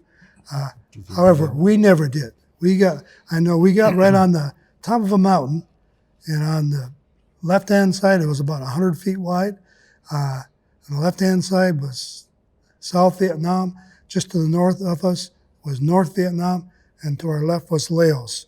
And we were right on the border, right up in the That corner. northwestern corner of the DMZ. That's right where we were. We never went across. We were right on the border, right on top of the mountain. If we started going down to the right, we were going into Laos. And so we patrol along that border, and then all along that border, there was fire bases, and they would be strategically located, and on top of that fire base would be artillery that could support farther into the valley to support the troops that were down in the bottom of the valley and up in the top of the valley. And so this one day where we're going to go down into the bottom of the valley, we went up to a fire base. It was called Fire Base Eagle, and it was a very small fire base. It was only platoons size, 30 men on top, 30 soldiers, and artillery pieces. It was bad in that it was only us 30 men there, and the artillery, the gunners that were there, and the rest of us would pull guard duty while we were there in the bunkers around. They'd have bunkers. We pulled guard duty to protect the artillery soldiers that were shooting the artillery to support the ones down the valley. So we got our resupply in that fire base, and then that afternoon we were going to helicopter down into the valley. Well, the helicopters picked us up and taken us down the valley and to the landing zone where they're going to drop us up. And Dave, as we went in on single file the helicopters, I was sergeant, and every time the first helicopter went in, we would always have a sergeant be in the first helicopter because you wanted somebody in command with a radio to be able to communicate to the rest of the company commander or battalion commander, and tell what's happening. And so you'd always have somebody with command ability to be able to talk on the radio and give commands. So we'd helicopter in. Well, as soon as helicopters started taking us into the jungle, we started receiving enemy fire. They were shooting at the helicopter, and they'd bring us in, and we'd go in. There were 6 of us, and the helicopter would hover, and 3 men on each side. We'd jump off, and 3 men would make a circle just like we are right now. And the helicopter take off. Next helicopter came in, and then we'd have 5 or 6 more men come in, and then the circle would get 5 men, and then 10 men, and 15, until we had 100 or 120, or however our company was. And then they would drop us off on a ridge line, and then we would start going single file, because the jungle's so thick, going through the jungle single file, and we'd start moving up that ridge line. But as soon as we started moving up that ridge line, then the snipers started firing at us. They were shooting at us as the helicopters come in, but they did not shoot at us on the ground. So they must have been at a good view where they could see the helicopters coming in, but they couldn't. The jungle was so thick they couldn't see us on the ground. So they were trying to shoot down a helicopter, which was a lot bigger target. They were basically sitting ducks. The helicopter come in and take us away, drop us off. We'd start maneuvering out. Well, this happened all day long. We were going single file. And as the enemy was on the ridge line, they were sitting as a sniper. And as we were maneuvering out, the sniper, 1 or 2 people, they'd shoot at us at the point man, the very first man. And then we would have, we call them their, trying to think, slack. Point man was the first man, the second man was the slack man, and then usually behind him was the sergeant. Now the sergeant was not always the third man, because wherever the sergeant went or an officer went, there was a radio man, and he always had an antenna, so that wherever somebody with a radio was, he knew somebody in command. So the enemy could always tell if he could see somebody with an antenna that it was pretty easy to figure out who was in command. And so they tried to shoot the person in command. So we kind of varied up, not always be the second man or third man or whatever it was. Sometimes I would walk second man. It's just so the enemy wouldn't know for sure. As we were moving up, this happened all afternoon, and the company commander could see that we were supposed to get on top of this mountain at night. Well, as the enemy would harass us, we'd have to get down on the ground. We'd drop our rucksacks, and we'd send the fire team around in a circle, kind of like Lone Ranger and Tonto. Whenever the Lone Ranger and Tonto were riding on their horses through the canyon, as we're right in the middle of the canyon, all of a sudden somebody up on the rocks would start shooting at them, and the Lone Ranger and Tonto would get down on a horse, and Lone Ranger tell Tonto, "You shoot at him, and I'll sneak around, and I'll try to outflank him, and I'll get him." And so Tonto would shoot at him, and Lone Ranger would sneak around and get up above the guy and jump down and knock him out every time. If you ever watched Lone Ranger, he was our hero. He won every time. Knocked that guy out, right? So that's what we would do. We would maneuver around, try to outflank the enemy. But as you're sneaking around through the jungle, you're going through that thick jungle. By the time you got up there, that enemy knew that somebody was coming after him. And so he would sneak off, and he'd take off. And we'd get up there where he was, and all we'd find is empty cartridges, or you could just see where the bush is broken, or the bent grass, and he'd be gone. And so we get back in formation, we move out again, and the sniper would shoot at us again. So this would go on all day. That night, it's just starting to get dark, and the company commander knew that if we kept on going any farther, that we were going to be ambushed. So he decided the mountain top was here, and there was this little knoll, maybe 100 feet from the top, and he decided that we would set up our night defensive position. We call it NDP, a night defensive position. We were going to make our camp there, make a circle, and have all of our men in a circle to defend ourselves. And we would set up our night defensive position there. As we started moving around this little knoll, this little circle on top of that little ridge knoll, we noticed that there was positions, there was foxholes.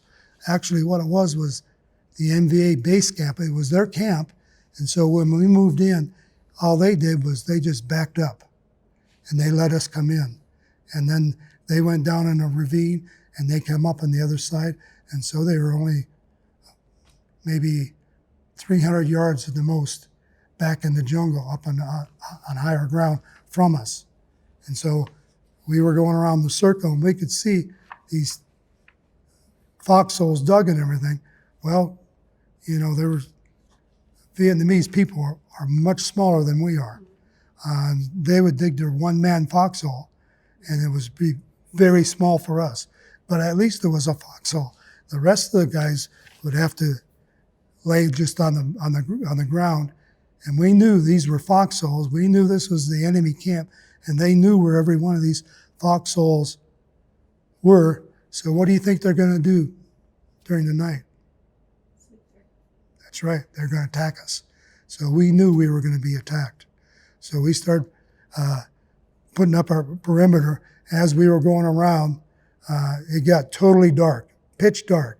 And we were setting up our positions at night, and all we could do is just stop wherever you were. Those last guys setting up, they just had to stay right there where they were and not maneuver around because they couldn't see.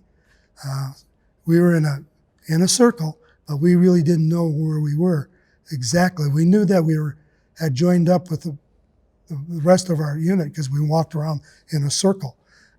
So we set up our position. All of our positions were all set up, and as soon as we got quiet and we set up our weapons, we couldn't go out and set up our claymore mines, which we did every night. But if we left the camp, or we were afraid the enemy would attack us, they might be right out there 20 feet in front of us. And it was too dangerous for us to go out there. And if we came back, and if we walked into friendly forces, they might think we're the enemy, and they might shoot us. So the order was no claymores tonight, which we knew was a disadvantage, and we were on 50% alert. Normally, we would be on 25% alert. 3 guys sleeping, 1 man pulling guard, or else 2 guys sleeping and 1 man pulling guard. Tonight, half of us were going to be awake. So we were all set up. As soon as we got quiet, we could hear the brush in front of us cracking. We could hear the leaves moving. We knew that they were out there. So the last thing you want to do as a unit, as a platoon or as a company, you don't want to give your strongest position away. And our strongest position is the machine gun, because that's a gun that puts out all the firepower, and it can shoot a long time. So you don't want to give away your position until you absolutely have to. And what they want to do is they want to try to find out where the machine gun is so they can knock it out. And so what we would do, we would take our claymore, typically the first thing we would blow would be our claymore mine, but we didn't have them. So what we were doing, we were throwing out our hand grenades towards the enemy. And they were probing our position, they were crawling towards us, and they had teams that they trained for this. They had what they call killer teams, and not killer teams, they call them zapper teams, and they were to zap us. And they were soldiers, but they were specially trained. They didn't carry any weapons. They carried an apron like a carpenter's apron, and this apron would have explosives in it. And this carpenter apron would have explosives in it, and it'd have a string on it. And they pull the string, and then it would ignite the fuse, and it would start burning, and you could see the fuse burning, and then it would explode like dynamite. And they take these explosives, and they would take glass and nails, and they wind string around it, and anything that was metal, and they make like little bombs. So that would be the shrapnel, the metal pieces that fly out. And so they take these and they crawl up as far as they could to them, and they'd find out where you were laying, and then they'd throw these explosives. And they try to cause chaos, and they try to get behind your position, and they try to get us to think that the enemy had got behind us, and then to shoot from one position to another position and shoot at each other. And we'd be shooting at each other, and they hopefully would cause chaos so that their main force could come in, and we'd end up shooting each other, and we wouldn't know who was the enemy, and just start killing people. And so they were probing, and there was a man that was just got in my squad that day, had just entered the squad. The helicopters had picked us up, taken us to that fire base, and I got a new man it was his first day in the field. He just got in Vietnam, been there a week, his first day in the field. He was assigned to my squad. I was from Minnesota, and he was from Minnesota. I found out that he was from Marshall, Minnesota, and I was from St. Paul. And I told him what helicopter he was going to be on. And then that night I told him what position he was going to be on. And that's all the time I got to talk to him. And he started, he was on the position next to me on my left. And during the night, the enemy crawled up to his position, and he was in one of these one-man foxholes, and the enemy had taken one of these satchel charges, and pulled a string and set the detonator and threw it into his foxhole and blew his right leg off and blew his left arm off and wounded the other two men in his position. And the medics, his men on his position, the other two men, they got wounded. They called for a medic, and a medic came. And I'm going to take a drink.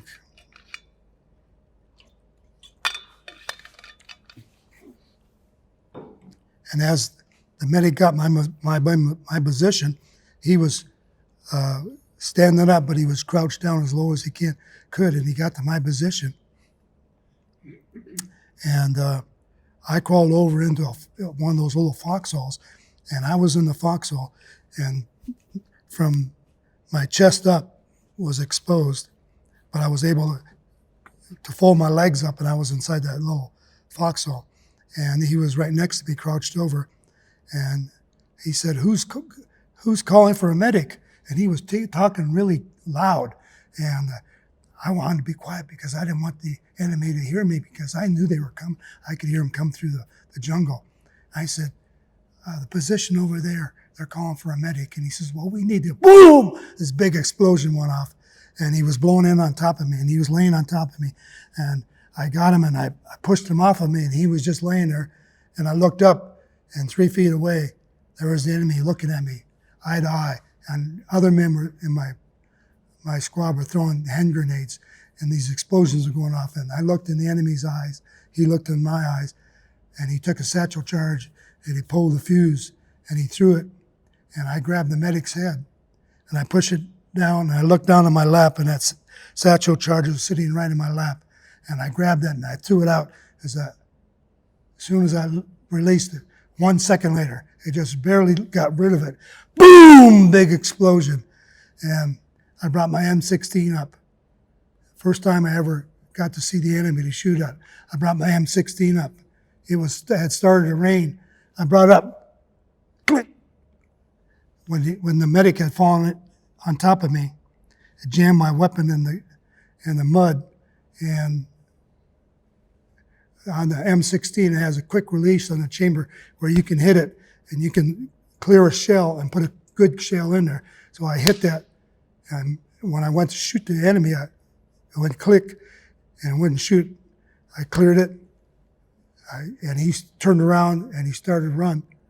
And what it was, he was about 3 feet from me, and there was a bank, and there was a drop off there, and it was about 3 or 4 foot drop, and he was just going over the edge, and I shot him, and he fell backwards, and I thought I had killed him. And I brought my weapon up, and I grabbed the medic, and I shook him, and he woke up. He said, "We need to go get those guys." And I said, "Okay, let's go get them."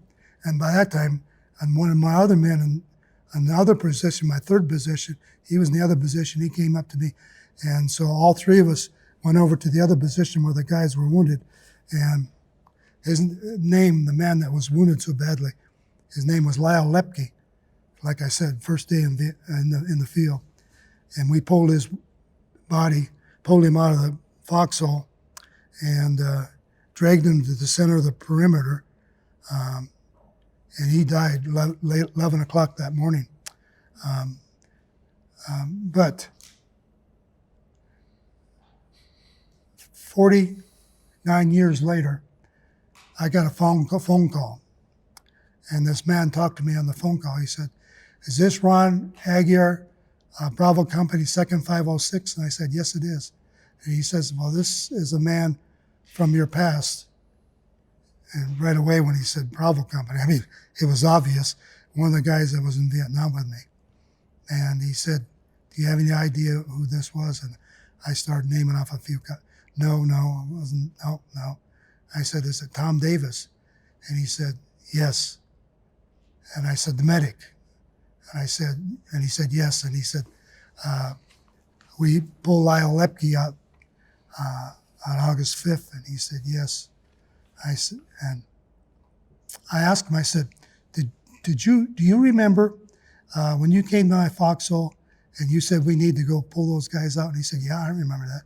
And I said, "Do you remember when you were blown into the foxhole on top of me and you were unconscious?" And he said, no, that didn't happen. I said, "Yes, it did." He said, no.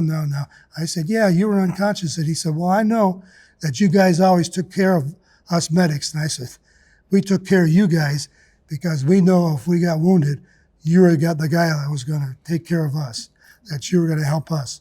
And so we always, the medic, when he was on a position with us, we'd always give him our best meal we had. Our best meal was peaches and pound cake. That wasn't our dessert. And I always went in with our scrambled eggs and wieners. And peaches and pound cake, we'd always give that to the medic because we wanted to make friends with him because we wanted him to take good care of us. Well, he said, "You guys always took good care of me." And I said, we took care of you because you knew you were going to take good care of us. And I said, "You don't remember when you were knocked out?" And he said, "No, I wasn't knocked out." I said, "Yes, you were." I said, "You remember when that MVA stood up and he threw that satchel charge?" He said, "No." I said, "Yes, he threw a satchel charge, blew you on top of me, and you were knocked out." He said, "No." I said, "Yes." I said, "I shot him, and I thought I killed him, and we went and pulled Lyle Lepke out." And he said, "Really?" He said, "I knew you guys would take care of me." And I did. But he took care of us. And so 49 years later, he called me, and then he was one of the first guys that in my unit that I had ever met after 49 years that I got to see face to face. For 46 years, I hadn't met anybody that was in Bravo Company. He was one of the first ones I met. How are we doing for time? Keep going.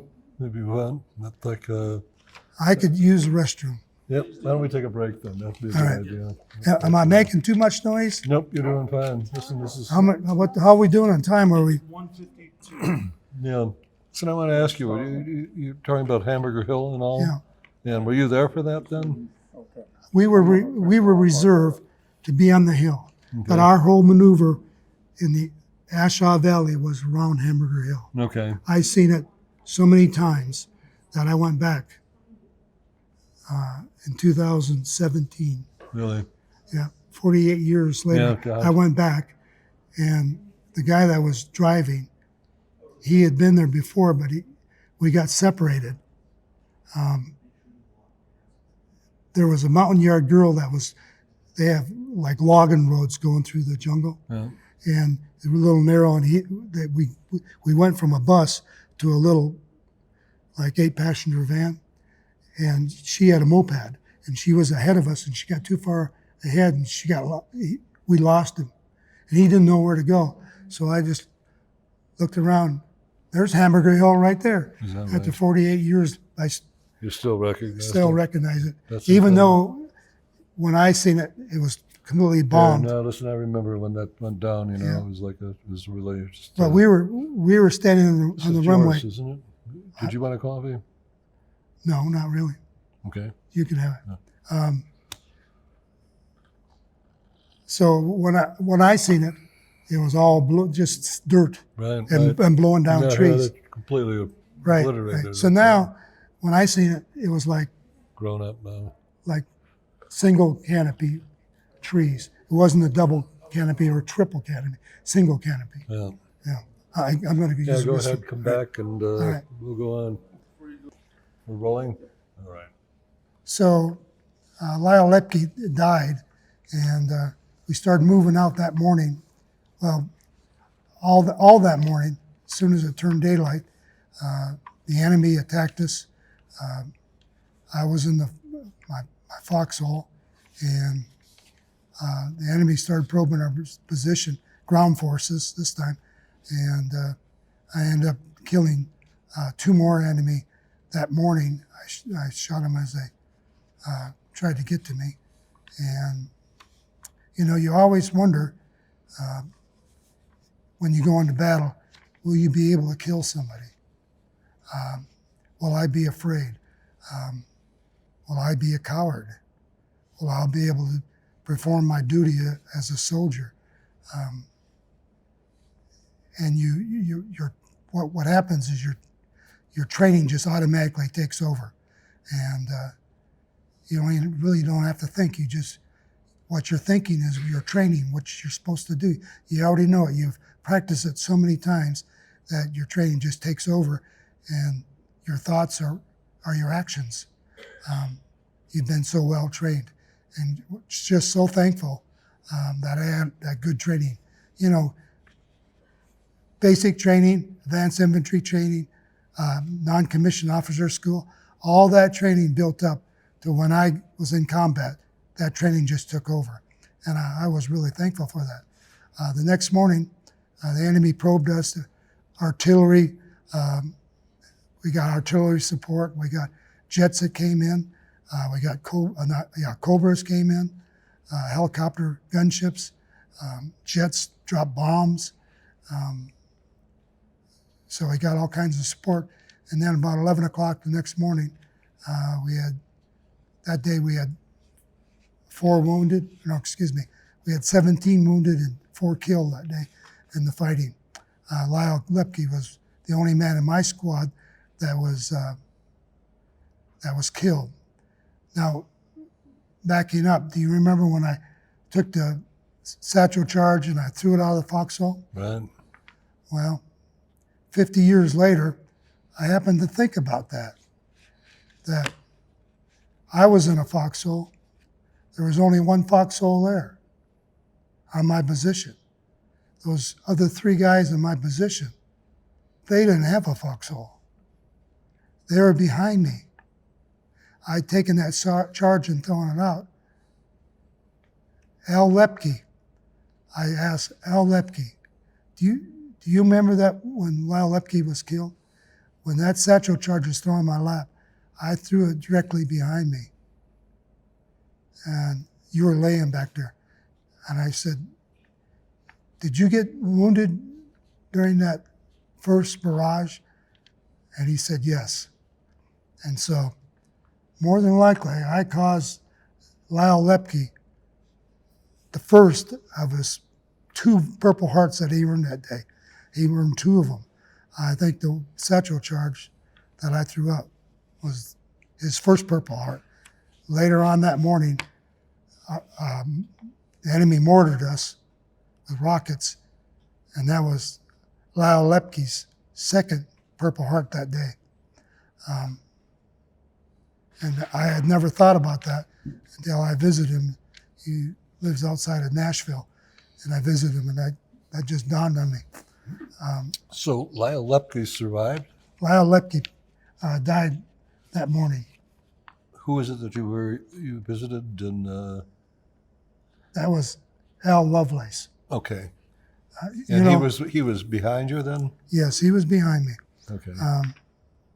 And he never fired. I wonder why he never fired, because he was wounded. Yeah.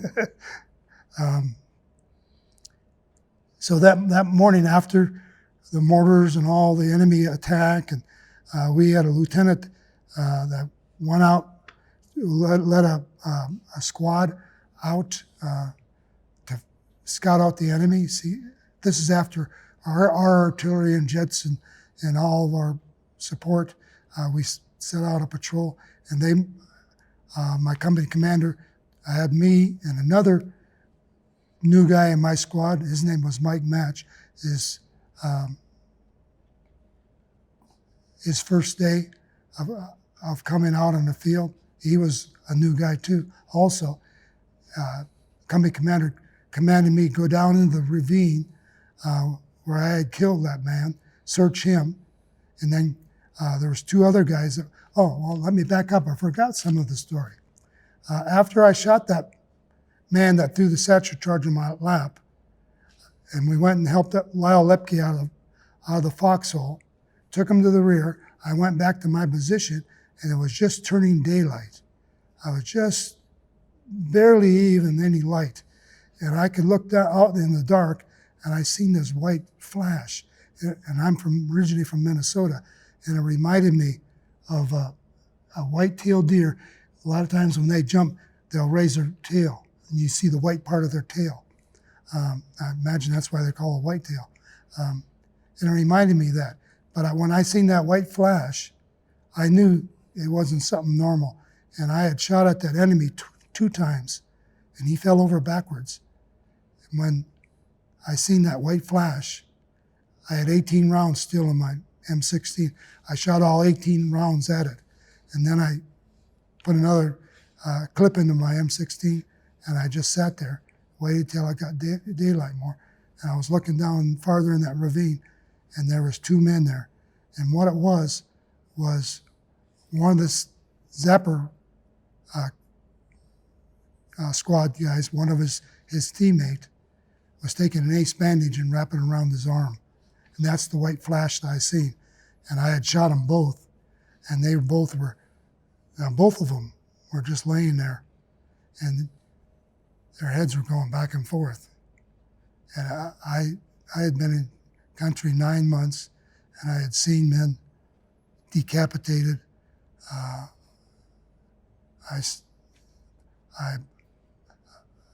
searching, had men blowing up, and all I found, I was the one that found the platoon sergeant. All I found of him, he had no head. He was decapitated, and another man, the only thing I found of him was the stub of his neck and his left shoulder. I'll knock the microphone off. Yeah, let's get this squared away here. Can you feel the other part of it? Yeah, it's right there. You feel it? That there. Let's see. There it is. This is important. We want to get this. Go ahead. So the only thing I found of him was laying in the stream, and it was just the stub of his neck and a little bit of his left shoulder. But fortunately, his dog tags were still on his neck, and so his dog tags went home with him and his family. This is hard, I'm sure, to Yeah, come back with that. I'm glad I was able to find it, though, because it brought closure to his family. 50 years later, we were able to contact his brothers and sisters and tell them that it was definitely his remains that we found. And I'd love to, if that happened to my brother, I would like to know for sure. Sure. That we got his remains. So that day we moved out. Same exact thing happened all over again, Dave. The enemy started sniper fire at us, and we were going through the jungle, single file. We'd maneuver around. They'd shoot at us again, but they'd always be gone. This time, we set up our night defensive position long before dark, about 3 hours before dark, because our company commander wanted to make sure that we had our Claymore mines out, that we were ready for battle. And so we did. We had them out. We set out our Claymore mines. We had good positions. We had good fields of fire. Being in the infantry, Dave, you know what fields of fire are. When you're at a position, you have lanes that you fire down. Right. And so your whole 180 degrees in front of you, you and the men next to you, you all have fields of fire that you shoot down. So there's not there's no place that's open where there's no bullets going, so that you cover everywhere, so that the enemy isn't able to get through. So we took time. And then you have aiming sticks that you stick them in the ground, and you know that you're going to aim to the right all the way to this aiming stick on the right, and then there's an aiming stick on your left. And so you're going to cover everything in that area. Anything that moves in that area, you're going to shoot. And then you're going to have your claymore mine set out there in front of you. And we were ready. Sure enough, as soon as it's turned dark, you could start hearing the brush, start hearing, it would be quiet, and then all of a sudden you hear pop. You hear the brush crack, and then you hear the rustling in the bushes, and you're laying there, and it's dark for hours, and you're laying there, and you know the enemy's coming, but you're not going to fire because you don't want to give away your position. You're not going to fire until they either attack or else you see the whites of their eyes, until you know you can get them good. This time we're going to have better body count. I killed 3 the day before. I was going to make sure this time. Same thing happened. Started raining just like the night before.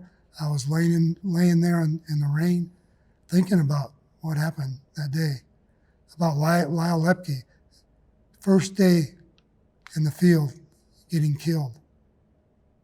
That could have been me. If that explosion had gone off in my lap, I would have been blown to pieces. Not just my leg and my arm, but I would have been blown to pieces. It was right in my lap. And I started thinking, there's got to be a God. Before that night, I always thought, if we were talking, you and I, if we were talking, you asked me, do you believe in God? I'd say, yeah, I believe in God. But if you were cussing, or if I didn't think you were a godly person, and you'd say, I don't believe in God, I'd probably agree with you. I'd probably say, well, I've never seen God. I don't know if there's a God or not. But that night when I was laying there in the rain, and you mentioned, Dave, you mentioned about my mom. I started thinking about my mom, that if I had died, my mom would have got a letter from a Red Cross saying, that's what they did. They didn't go person to person. They sent telegrams. It wasn't until the Battle of Iowa Dam. Well, I guess that was before my going to Vietnam. So, but before I Drang Valley battle, mothers and fathers found out that their son was killed by a telegram. Our nation would send the parents a telegram. After that, then they started sending soldiers to tell, ring the doorbell and tell them that they were. But I thought about that. I came so close that my mom would get a ring, a knock on the door, or the doorbell would ring, and she'd find out her son had been killed. I came so close, and I thank God. I started thinking, God, I know you're real, and without a shadow of a doubt, Dave, I knew from that moment that I was going to go home, that I was going to survive Vietnam, and I was going to go home and see my mom. I had that peace in my heart, and yet I knew there was going to be a big battle. That morning, the same thing all happened over again. That enemy got so close to me. Before he stood up, I blew my claymore mine just before dawn, and everything stopped. It was silent, and the enemy retreated. And then later on, after breakfast that day, we were sitting there eating our breakfast, and mortars started coming in, and then they attacked us again. But by me blowing that claymore mine, they retreated. And I told you about, I seen the jungle, the tunnel in the jungle. Wow. I went and company commander had me go again and search for any body count. Terrible thing. Westmoreland, commanding general. It became a body count. All they were interested was get a body count. Find out, how many enemy did you kill? Eventually, we're going to kill so many people that they're going to run out of people. That's what we thought. We had to get a body count. That was the important thing. Didn't matter how many American soldiers died. We just had to kill so many that they wouldn't be able to send enough. And sad to say, the North Vietnamese, when a loved one's son died, when Americans killed their son, they never notified their loved ones. Because if they notified their loved ones that their son was killed, then the parents may turn against the war. But as long as they knew their son was alive, they would support the war, and they would make bombs, and they would carry stuff along the Ho Chi Minh to those trails through the jungle to support their cause. Communism, they thought communism was good because they wanted to keep their son alive and support him because he was fighting for communism. And they thought communism was good. They found out after the war. I went back, and they told me that they found out what communism was like. It's just, it's terrible. I could tell you stories. If you want to ask stories about that, I can tell you about that.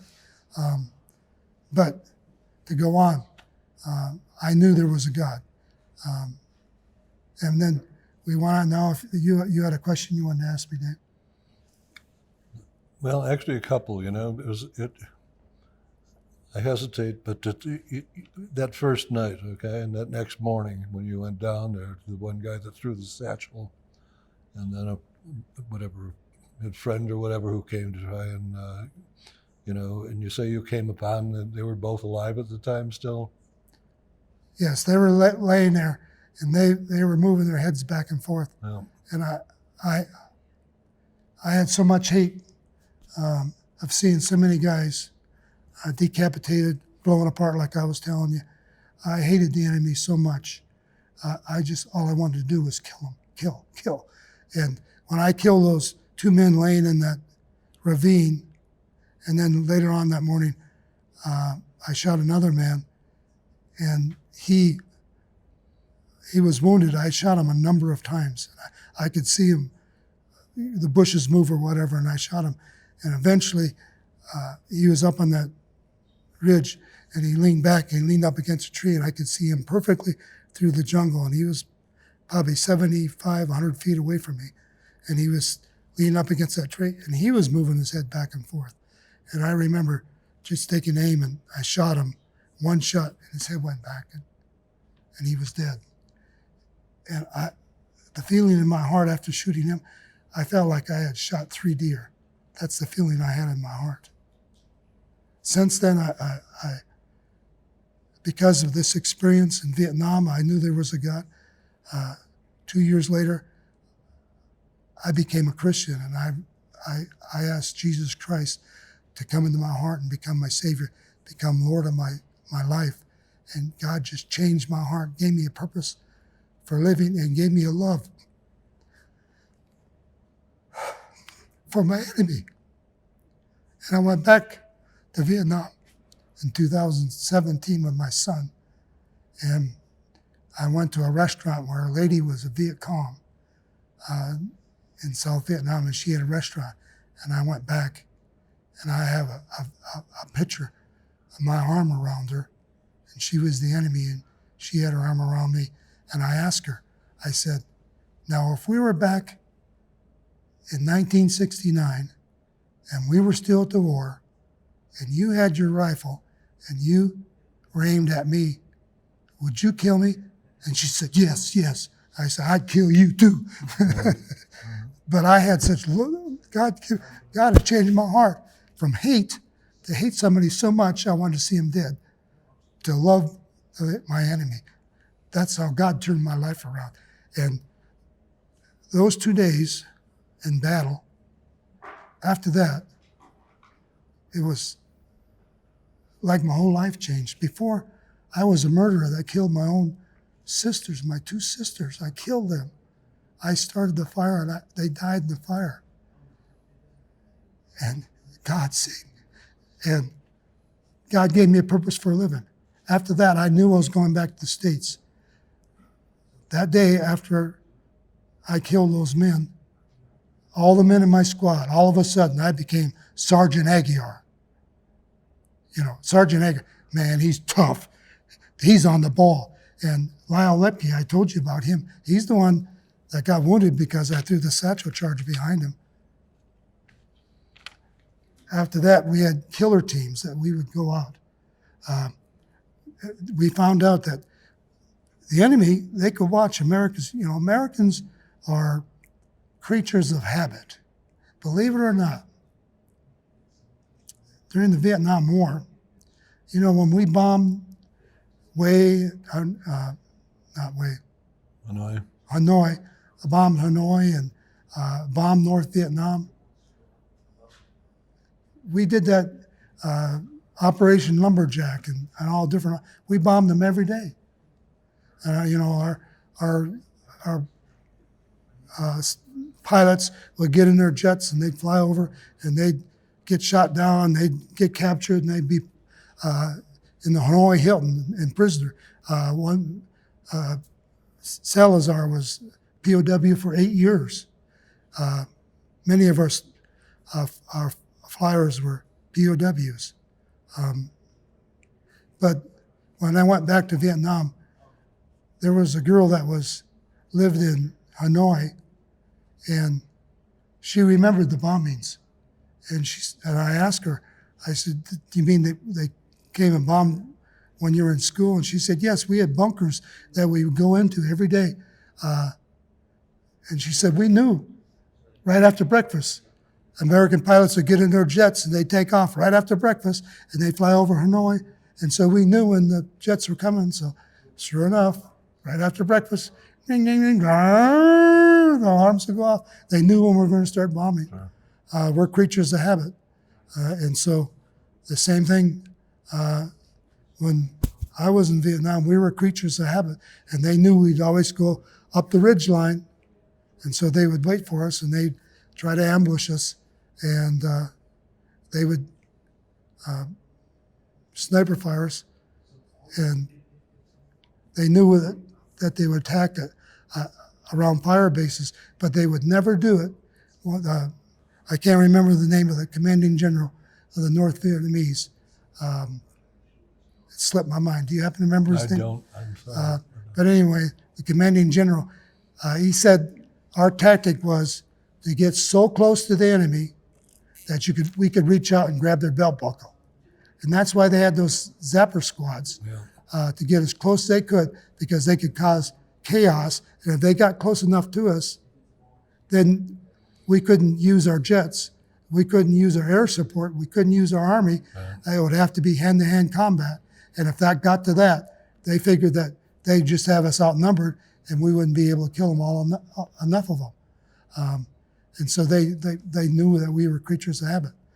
So I said all that to whatever your question was, and I can't remember what it was. Well, you know, you also happened to mention Hamburger Hill, and that you were in that area at that time, and right there actually. It's like, what was your experience of that? What do you recall from that? Well, actually, I didn't tell you. For 9 months, I was not in the jungle for 9 months. I was in the jungle a little over a month. And then one day, this lieutenant come on a helicopter, and he told me that they needed a supply sergeant, that the supply sergeant went back to the States and they needed a supply sergeant. And he wanted to interview me because since I was the lowest, I had been in country the lowest amount of time in Vietnam. I'd only been in Vietnam a little over a month. That they didn't want to lose one of their experienced sergeants, so that he wanted to interview me to see if I would make good material to become the supply sergeant. Well, I had an opportunity to go with the rear, sleep in a bunk, have 3 hots a day. Why not? Not have to fight the enemy. They make an E6 too? Maybe make an E6 also, yes. So he said, well, I want to interview you. And he said, where are you from? And I said, Minnesota. He said, oh, I'm from Minnesota. And he looked at my name tag. He said, Aguiar.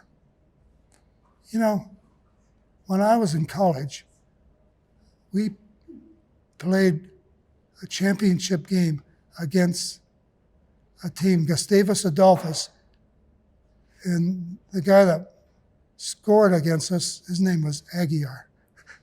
I laughed. I said, that was my brother. The lieutenant had played for St. John's College, Division II football.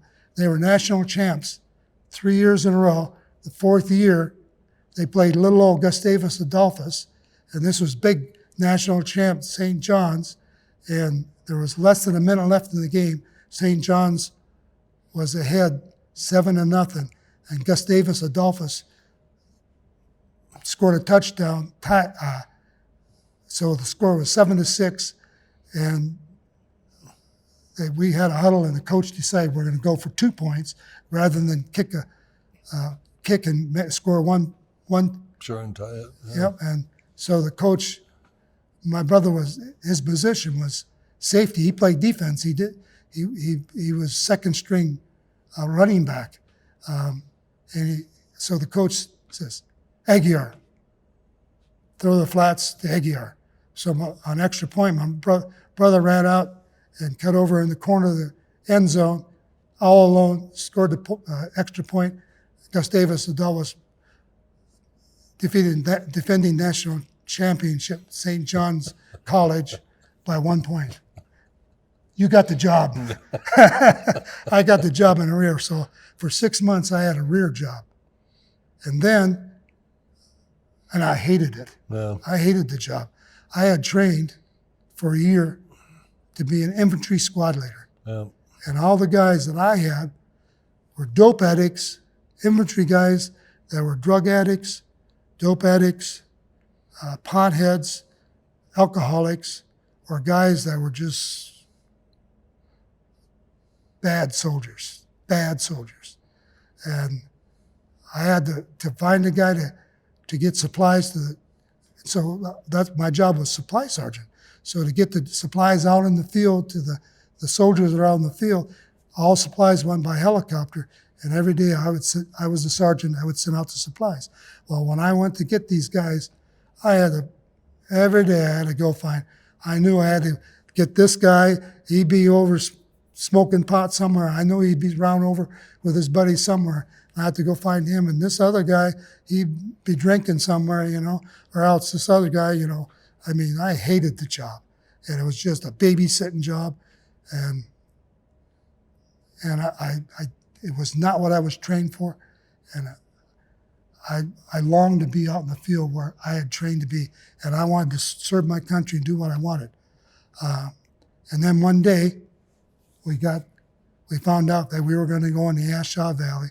It was controlled by the North Vietnamese, and a lot of us wouldn't be coming back, that we'd have high casualties, and it would probably be some of the worst fighting in Vietnam. And I volunteered to go back out to the field. I told them, I said, if we go, I want to volunteer. And my lieutenant that played football against my brother, he told me he admired me. He said, I don't blame you for wanting to go, but he said, you're doing the right thing. And I didn't regret it. The whole time out in the field, I didn't know if I was going to live or if I was going to die. But I knew my destiny was to be out there in the field with my men where I was supposed to be, and I trained to serve my country. If I die, I die. If I live, I live. But that's where I belong. And so I went. And that day when I killed those men, I realized that I had a purpose in life. My purpose was to lead my squad and try to do the best job, and I knew I was going to go back to the States. Stop for a minute. There you go. I was just until you wipe off the Yeah. Probably need a drink. Yeah. Yeah. I was just waiting for good. Was it for 2 kept watching to see. Good job. Good job. I don't want my wife seeing me slobber all over myself. I'm probably an idiot. That was a good place where we stopped that one. Yeah, no, it was. This is. I really appreciate you sharing this. I mean, these are really difficult things to bring up and relive and remember all that. It sounds like whatever. It was the worst year of my life, Yeah. by far the worst year of my life. Yeah. But it made me the man that I am. And most importantly, it showed me that I needed Jesus Christ to become my Lord and Savior and control my life and give me a destiny, a purpose for living, not just to be a murderer. I actually became a man that had a purpose in life and knew what God wanted me to do. Well, it's a powerful witness there. Powerful. It's like,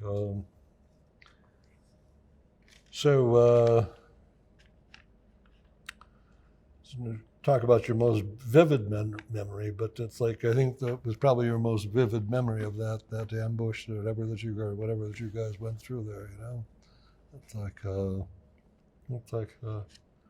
so you got back, okay, to the States there, to the world, and you survived that whole thing, huh? Can I interrupt you? Sure. I have one more story if we can tell, and this won't take very long. No, by all means, take the Okay. time you need. While we were in the A Shau Valley, and I was leading to this. We Americans, we're creatures of habit. When you get up in the morning, you swing over and put your feet on the floor, and you get up, you have the same habits that you do every day. We're creatures of habits. And the enemy knows your habits. And we found out they had habits too. And one of the habits that we had was when we got on the helicopter and we went out to find the enemy, we were going to go land in our helicopter and we were going to maneuver around in an area for probably 3 days. And then 3 days, helicopters would pick us up somewhere else. And then we'd go somewhere else. And they knew that after 3 days that we would be gone. And so they knew that we're creatures of habit. When we ate our sea rations, do Americans clean off their plate every single time? Or are there some Americans that don't like this and don't like that? And, I'm not going to eat that. I hate peanut butter. I'm not going to eat that. Wieners, I'm not going to eat wieners. Scrambled eggs, I'm not eating them. And so we'd have certain meals that we wouldn't eat. What are we going to do with this?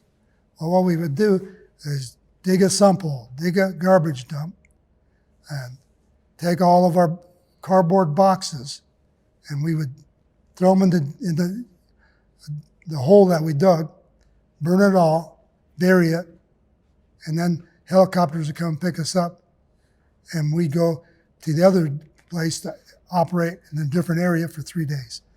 And what would Mr. Charlie do? The Viet Cong and the North Vietnamese do? Guess what they would do? I know where they were the last day. They were camped right over there. I know there's a sump over there where they dug that hole and they burned their garbage. And there's going to be some of that good peanut butter and crackers. And those guys, they have a John Wayne bar. It's chocolate, and the Americans think it tastes terrible, and they always throw them away. I'll dig in the garbage, and I'll get all that good stuff.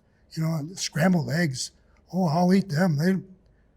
All I eat is rice, but they'll. And that chicken and rice, that's like living on Broadway, We're gonna feast good today. So they're creatures of habit. So what we started doing, when the helicopter would come and pick us up, normally everybody would get on the helicopters and leave. I never thought of this, but the company commanders, the guys that have the bars on their collar, had some noodles up there. They start figuring that if they left killer teams, that's what we call them, killer teams back, they leave a 3 to 5 man team back and wait for the enemy to come back, that we could set up an ambush and ambush them when they come back. And so the company commander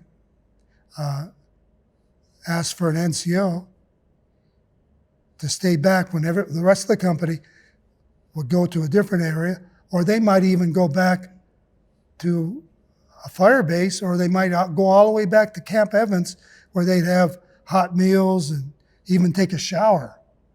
Remember those showers we had last month? They have showers back there. So you might be able to do that. So why volunteer to stay out in the jungle longer with only 5 of us? And so they'd always ask for a sergeant. And guess which sergeant was always the dumbest one to volunteer? They had 5 missions, and I volunteered all 5 times. And there was one guy that every mission I went on, he always volunteered. Can you guess who the guy, every time I volunteered to stay back and set up an ambush, who the guy was that volunteered? The guy with his back that you threw his satchel in? Yes, Al Lovelace. And so after I threw the satchel charge on him and he got wounded, I asked him, why did you stay with the killer teams? It was totally volunteer. And he told me, he said, well, you were staying back. And he said, I was always safe when I was with you after I wounded him. He said, I figured that was a safe place for me to be. And he said, I just stayed with you all the time. So that was a real compliment to me, for me to know that he was willing to stay back. He trusted you. Yeah, he trusted me. And so that made me feel good, to know that a man was willing to stick by me. So we had those killer teams. The first time we went out, the whole company was at an intersection of 2 big major trails, and the company was moving out after dark. And they were going to march just about, I would say maybe 300 yards, and then they were going to set up the night defensive position. And then my platoon was going to move about 100 yards, not even that, 100 feet from where our perimeter was. It was going to move into where this pagoda was, and they were going to, they got VC intelligence that they were going to set up, that the pagoda was a rendezvous point where the tax collectors would come to that pagoda to collect taxes, and the tax collectors would get it from the villagers. And so my platoon was going to set up a perimeter ambush, and the rest of the company was only going to be 300 to 500 meters away in reserve in case they needed them. And I was going to sit in the bushes with 4 other guys, and we were going to just hide in these bushes. And then when everybody else left, we were going to stay there and stay there for 3 days and hopefully get an ambush. So that's what we did. We all got up. Normally at night when we set up our night defensive position, we never moved out in dark because it would be too easy to ambush. So we were moving out this time, but we started moving out single file, and there was 30 guys single file, and only the first squad got out of the perimeter of where we were camped, and they ran into the enemy. They were already coming to meet at that pagoda, and there was 30 guys, and they all had their kettles, and they were getting ready to make rice, and they were pouring water, and they had their kettles, and they were starting to fire up and everything. And half of the guys were still in our company perimeter and hadn't even left the camp. And all of a sudden there was bang, bang, bang, bang, bang. Everybody was shooting and everything. And so they killed one guy, and everybody else the enemy, they just fled. So the next morning, the helicopters took out everybody else, flew them to a different area, and us 5 stayed back. And we set up an ambush, and we were hiding in a little clump of bushes. And sure enough, here come 2 guys walking down the trail with their AK-47 slung over their shoulder, just strolling down like they're walking through the park. And the first 2 guys, we had 3 guys on guard duty, and 2 of us were resting, and we rotated every 2 hours, rotate around. And so 3 guys were on guard duty, and 2 guys were close to each other, and these were not MVA soldiers. These were farmers by day, typically, and enemy Viet Cong at night. Viet Cong at night, North Vietnamese. Right. And they wore the black pajamas like the Viet Cong did, whereas the MVA, they wore uniforms. Right. Except for the satchel teams, they didn't. They just wore a pair of shorts, and that's all they wore. They didn't wear anything else. But they come down the trail, and these 2 guys opened up on them, automatic, and they killed 1 guy, and the other guy took off running across the rice paddies in the sand dunes, and his bullets were hitting right behind him. He could see him as the bullets were hitting behind him, and he went through these bushes, and we were all got our weapons ready, and we were in our circle. And so, I was the sergeant, so I had to decide, do we go after him? I'm not going to go after him. I'll get ambushed. We'll sit right here, and we'll see if more enemy come to the gunfire. Maybe we could ambush some of them.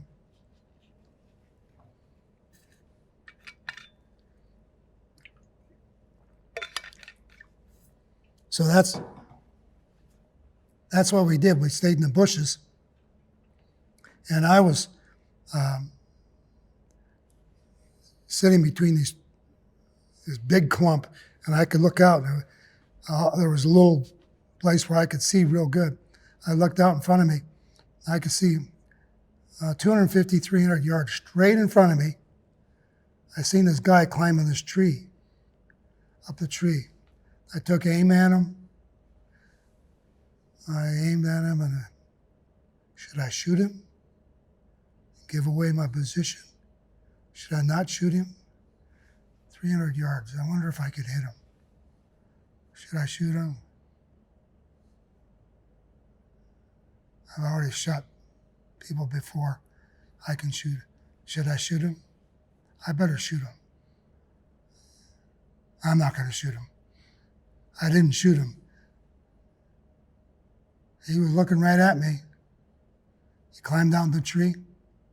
And so I had the guys, we all got on line, and we marched out to him, and it was sand, and the tree was there, and there was 2 real thin bushes that if somebody was behind them, I could see that there was somebody hiding behind them.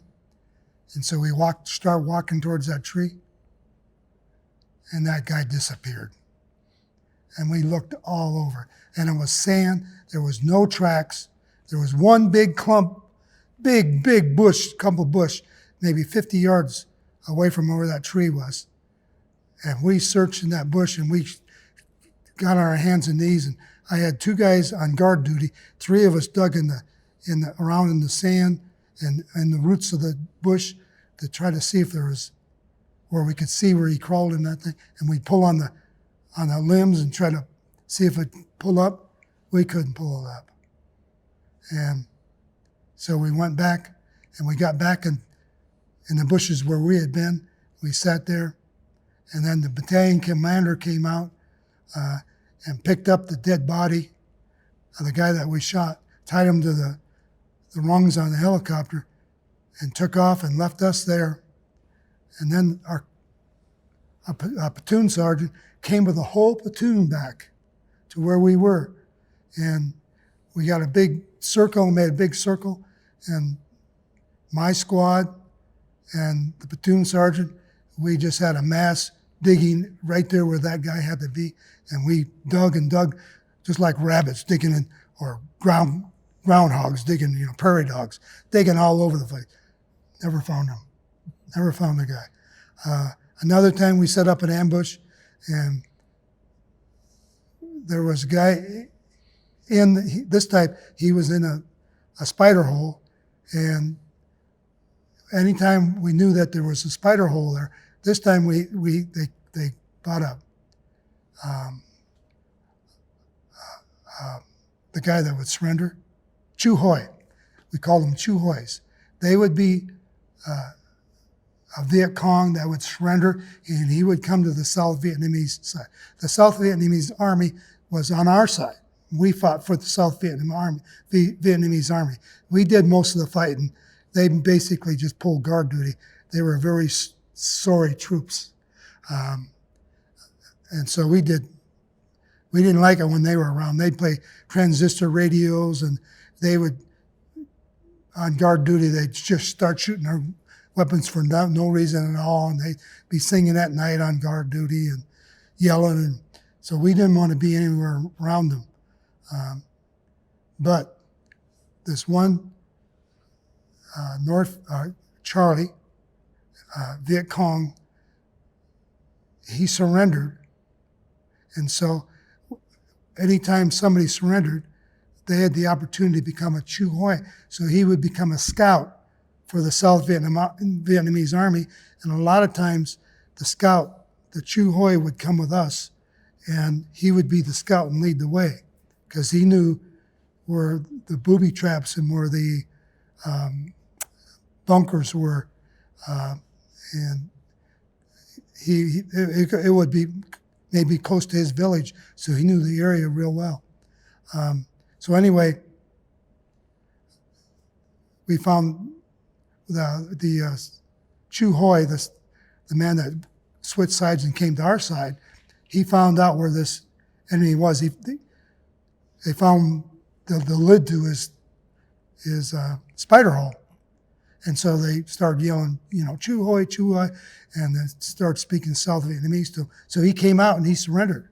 So that was one time when we had a killer team that were able to capture. The only time we ever took a person alive was that one time. And another time we were in the A Shau Valley, and we set up a ambush on two intersecting trails, and we were sitting there, and we could hear the enemy, and they had a bunch of canteens, and they were going to a water hole, and it was a long ways away. You could hear these canteens, and for about 2 hours you could hear them walking, clang, clang, clang, clang, clang, clang. You could hear these canteens getting closer and closer, and on these killer teams, I was getting short, and I was going home within a month or 3 weeks. I would get nervous. When you're getting short, you start to worry about whether you're going to make it or not. I knew I was going to go home, but still, I'd take out my hand, I'd show the guys in my here in my hand a big shake, just like this here, and we'd laugh about it. We thought it was funny that my hand was shaking like that, And so they kept on getting closer and closer, and we got just about ready that I was going to blow the ambush. And they turned around and started going. They got the intersection, they took the opposite trail, and they went the other way, away from us, so we didn't get to blow the ambush. And that was a time when we could have blew a whole ambush. So that's my stories. Thank you. Quite an amazing adventure. It's like an incredible story. So you got out of Nam, you went back to the world, they sent you to Fort Bragg, the 82nd? Yes, yeah. I went home, I had another leave. Well, I was going to say. A month leave, but this time it was after being, when you're in Vietnam, when you go over, you're going to the jungle, to no man's land. But when you talk about home, when you talk about the United States, good old United States, you talk about going across the big pond, right, to back to the world, because the United States was the world. Man, when I get back to the world and I walk down the streets, all the good-looking women were giving eyes at me, you know. I mean, they'll have round eyes. They won't have slanted eyes. They'll have round eyes, you know, and I'll be able to do my Romeo thing, you know, against them.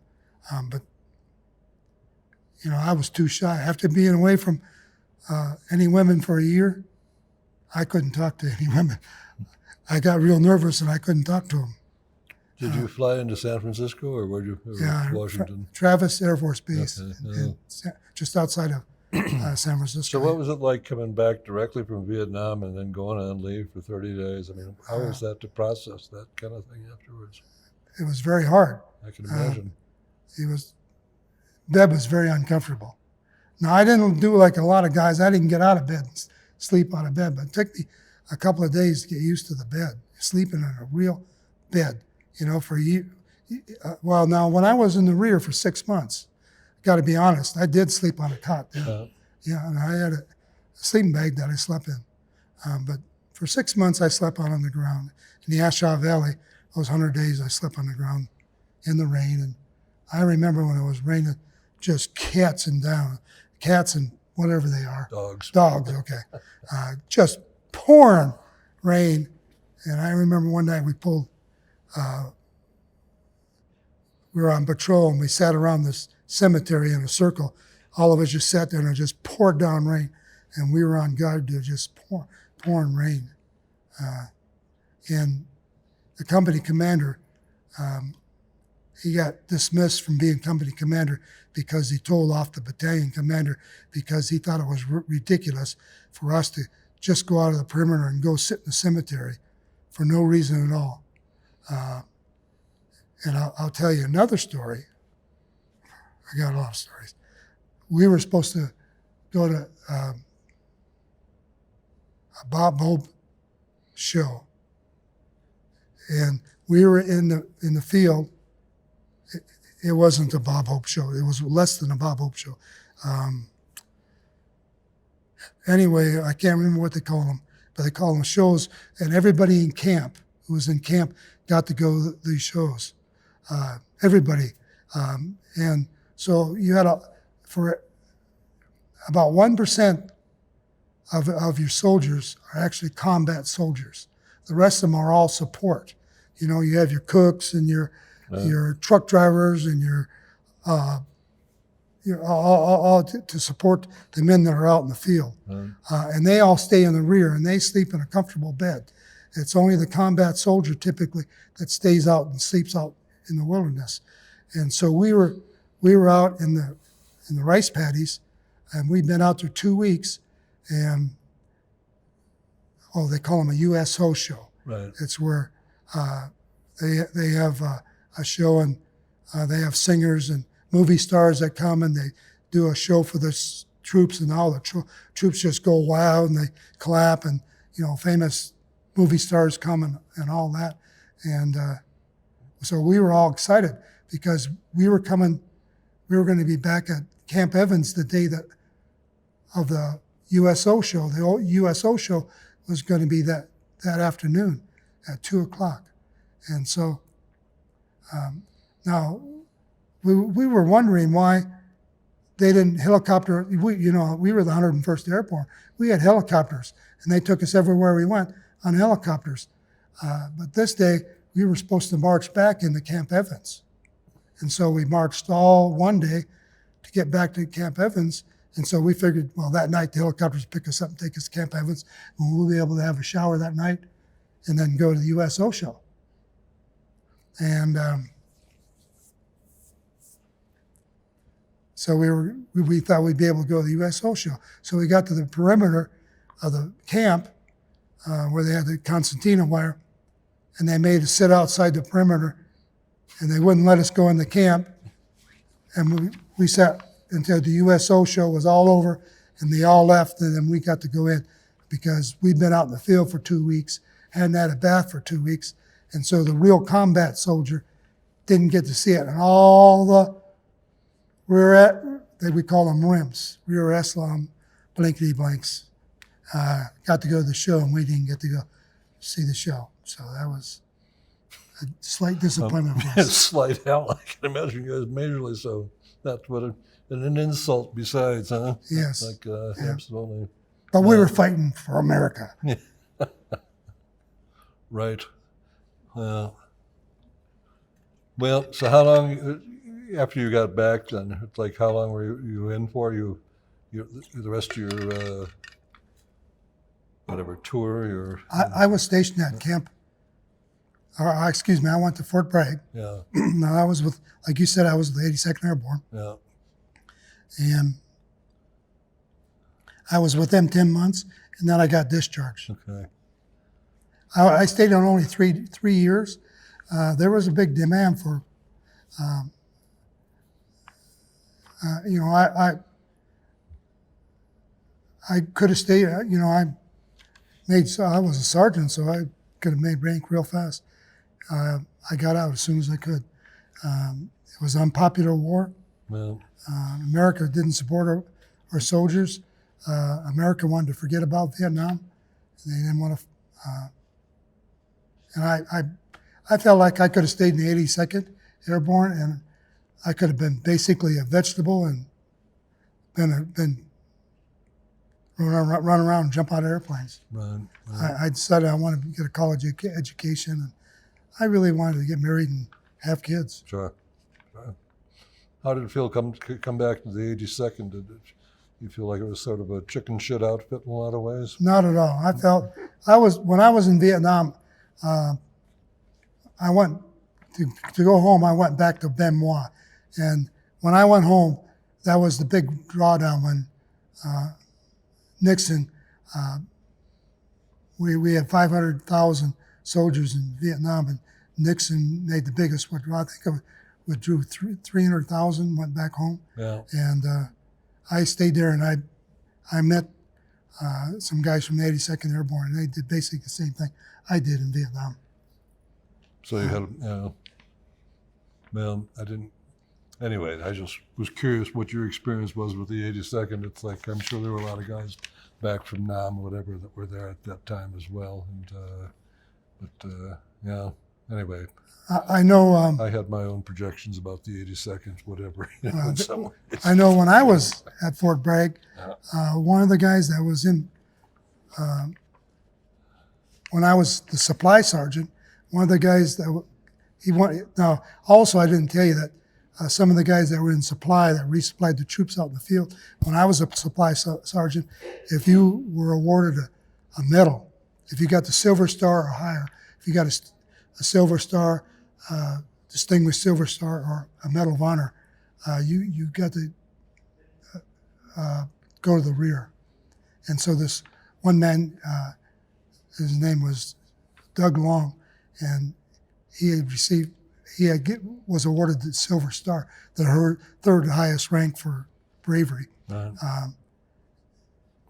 And when he was at Fort Bragg, he would go out and purposely get in fights.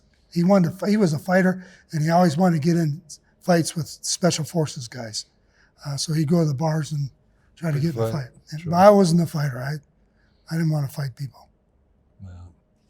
So you got out then after all that. I got out of the and, so what happened after that? Then did you work for a while, go back to school, or? I went back to college. I went to what we call junior college then. Now it would be community college, but we went back to college. I got my AA degree, and then took me 10 years to get my 4-year degree, but I have 2 bachelor's degrees. I have a degree in elementary education, and I have a degree in criminal justice. I retired from the United States Mint in Denver here. So I'm retired from the government. I'm a government retired employee. So I got to call my military towards my government time. Right, So yeah. plus I made it by age also. But I went to college. I taught a Christian elementary school for 15 years. You taught for 15 years. Taught for 15 years. And that's really where I started talking about Vietnam. Yeah. I mean, when I came back from Vietnam, I told 2 people about my experience in Vietnam, and I didn't talk to anybody else. I told my best friend, and I told my brother, and I wouldn't talk to anybody else about Vietnam other than I was in Vietnam, because it was an unpopular war, and the war was still going on. America was against the war, so I didn't. And anybody that did talk about the war at that time, most of them, after listening to them about 3 minutes, you knew that they weren't in combat. So some guys would tell you combat stories, and they'd laugh and joke and tell you a funny story, And when you kill a man, you don't laugh about it. You don't tell funny stories about it. I killed men, and I felt good about killing them, but I didn't make a joke of it. I don't know, maybe that's screwy, but I don't know. That's like take a life if you take a life, is a horrible profound thing. to do. Yeah, it's a horrible thing to do. So you have, in terms of just reacclimating to that whole civilian life, then, I mean, as far as PTSD or anything like that, have you Yes. struggled with that When at all? I struggle with that. The ones you love the most Yeah. are the ones you take it out on. Your wife and your children. You get frustrated with yourself. You get so frustrated, you just start yelling. And of course, your family's with you the most. And you yell at the kids because they didn't clean up the room. And you go overboard excessively, and you get irritated. And also, teaching in a Christian school, I had accepted Jesus Christ as my personal Savior. I knew there was a God, but I knew that in John chapter 3, the Bible says, Jesus said to Nicodemus, who was a Pharisee. No, he was a Pharisee. He was a leader of the Jewish church during his time. And Nicodemus came to Jesus at night. He came by night because he didn't want people to know that he came there. And he came to Jesus and he said, I know you're sent from God because of the miracles you perform. And Jesus told him, he said, marvel not that I say unto thee, ye must be born again. So Jesus told Nicodemus, even though you're a very religious man, you need to be born again. It's not enough just to be religious. You need to be born again. And Nicodemus said, how can I enter my mother's womb a second time and be born again? Do I have to enter my mother's womb a second time? And Jesus said, marvel not that I say unto thee, ye must be born again. That which is born of the Spirit is spirit. That which is born of the flesh is flesh. When we're born in the flesh, when we're born from our mother, we're born in the flesh. The second time we're born again. We're born in the family of God. We are born again. That's what people refer to as being born again. And John 3:16, Jesus says, for God so loved the world that he gave his only begotten Son, that whosoever believeth in him should not perish, but have everlasting life. So God loved us so much that he died on the cross for our sins, and he made it possible for us to go to heaven because he lived a perfect life. That was his whole purpose in life, was to come and live a perfect life so that he could die for our sins. It had to be a perfect person to do that. And the only perfect person to ever live was Jesus Christ. And so he died on the cross, suffered for Ron Aguiar's sins. He suffered for Dave Hines? Pyle. Hey. Pyle. Dave Pyle. Pyle. I'm sorry. That's what Suffered for Dave Pyle's lives. Suffered for all of our lives. He died on the cross for our sins. Every sin I ever committed. And I only have to commit one sin to be a sinner. I only had to kill one man to be a murderer. To be a thief, you only have to steal one thing. To be a sinner, we only have to do one sin. I sin every day, and Jesus paid for all my sins on the cross for my sins, and I accepted him as my personal Savior. I was born again. And so I taught in a Christian school, and I loved the kids because I was teaching them about God, and I had a purpose, and they wanted to hear stories about Vietnam. And so I had the opportunity to preach and use scripture to talk about my experiences with Vietnam. So it was therapy for me for PTSD to talk about Vietnam. And Do you get any therapy through the VA? Yes, I went through therapy through the VA, and I went and seen the psychologist. Psychologist. shrink. Shrink. And he asked me a bunch of stupid questions that made me very irritated. And he told me that I was okay, that you're normal, you got a short haircut, you're clean cut. Yeah. I'm wearing the same shoes, and my shoes then, back in 2009 or whenever it was I first came to the VA, my shoes were shiny just like they are today. And he said, you don't wear fatigues. You've only been married once. You got a good job. You're okay. And I felt like punching him out. I knew I wasn't okay. Sure. And my wife's aunt, she was a career Air Force, Mm-hmm. and she was a stewardess for generals, and she would travel with the generals in the generals' jets. And she went to Vietnam, and she was in Vietnam one day, and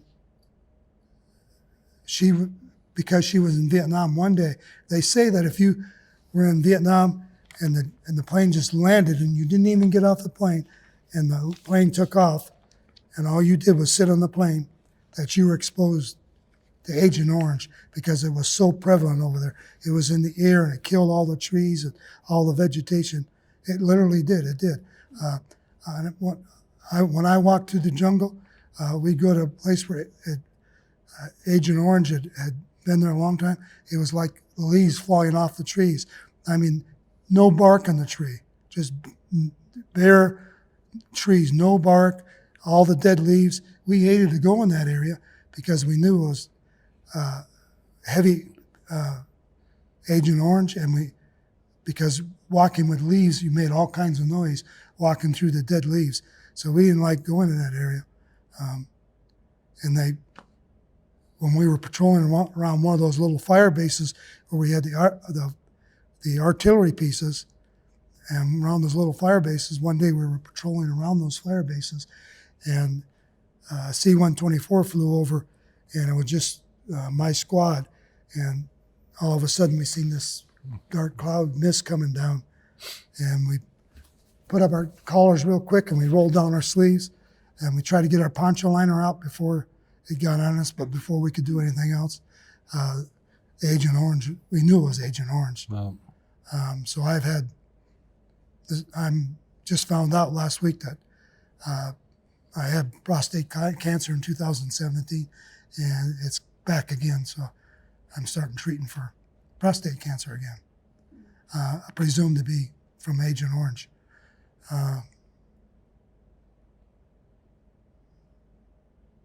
Did you get disability out of all that? Yes, and so I had gone to the social workers, and the social worker, she just sat down and let me talk. And I just started telling her some of the things that I did in Vietnam, and I could feel that I enjoyed talking to her about it. And it was like a relief when I got back. And when I got done, I felt good.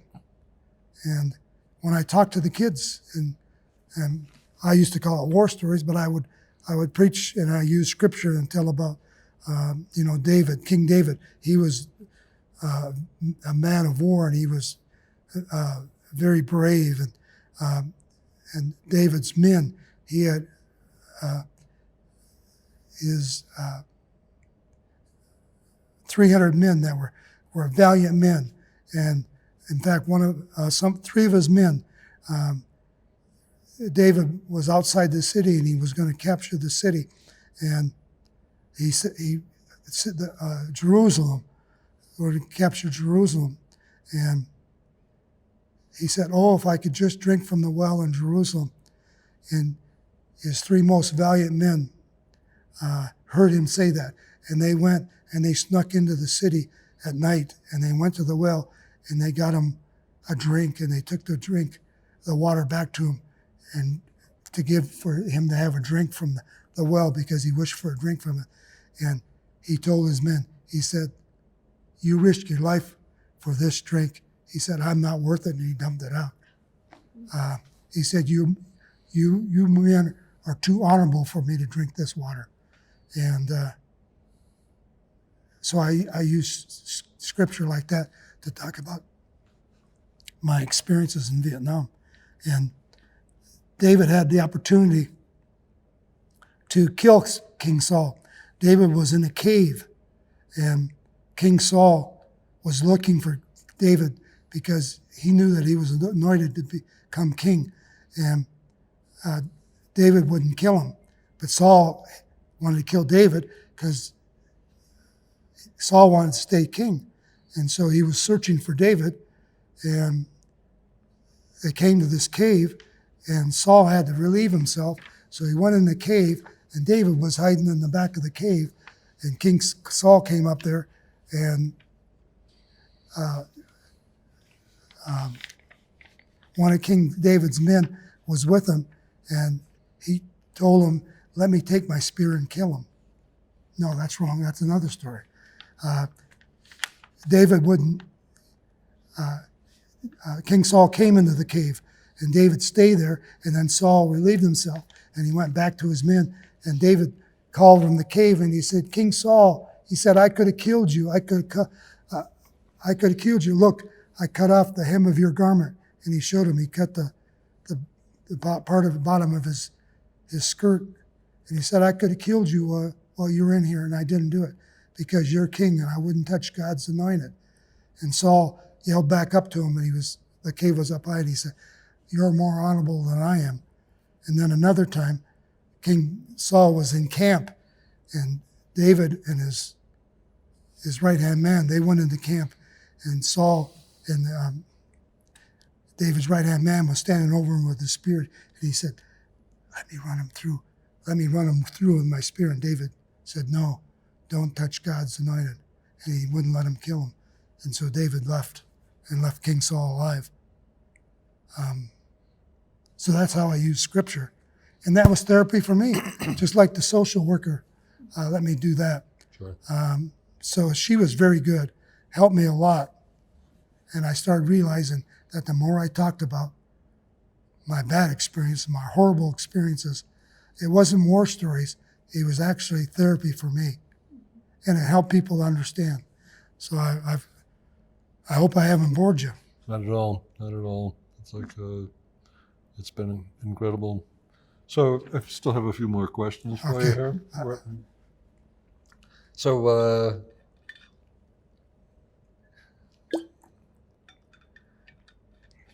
So you say anyway. You obviously you came back, got married, had kids, and taught school, and worked at Denver Mint, and retired from there. That's like.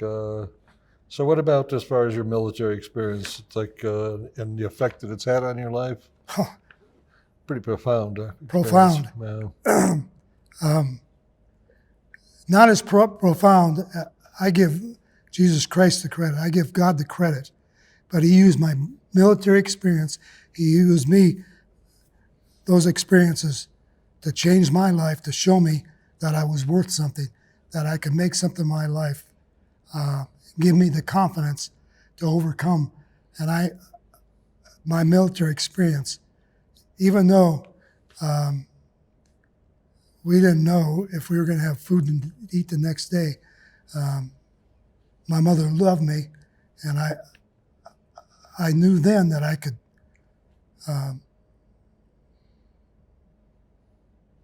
make something out of my life. Sure. And I could be something. That's why it was so important for me to get. Nobody else in my family had gotten a college education.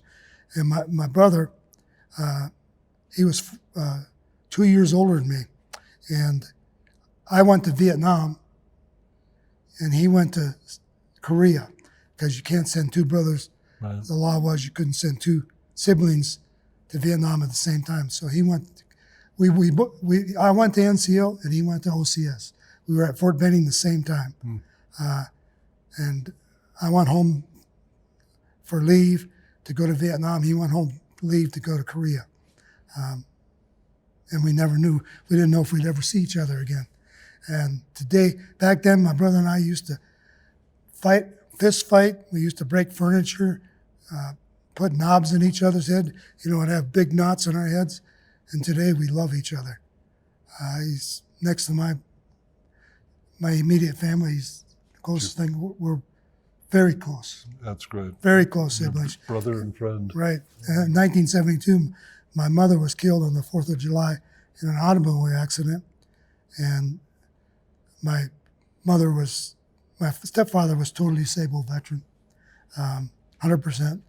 And when I was in Vietnam, they were able to get a new home.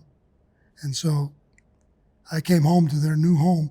When I came home, my mother bought me a German short-haired pointer hunting dog.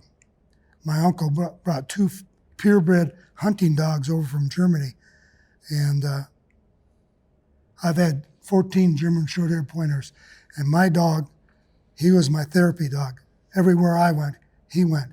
My mother died in that automobile accident on the 4th of July.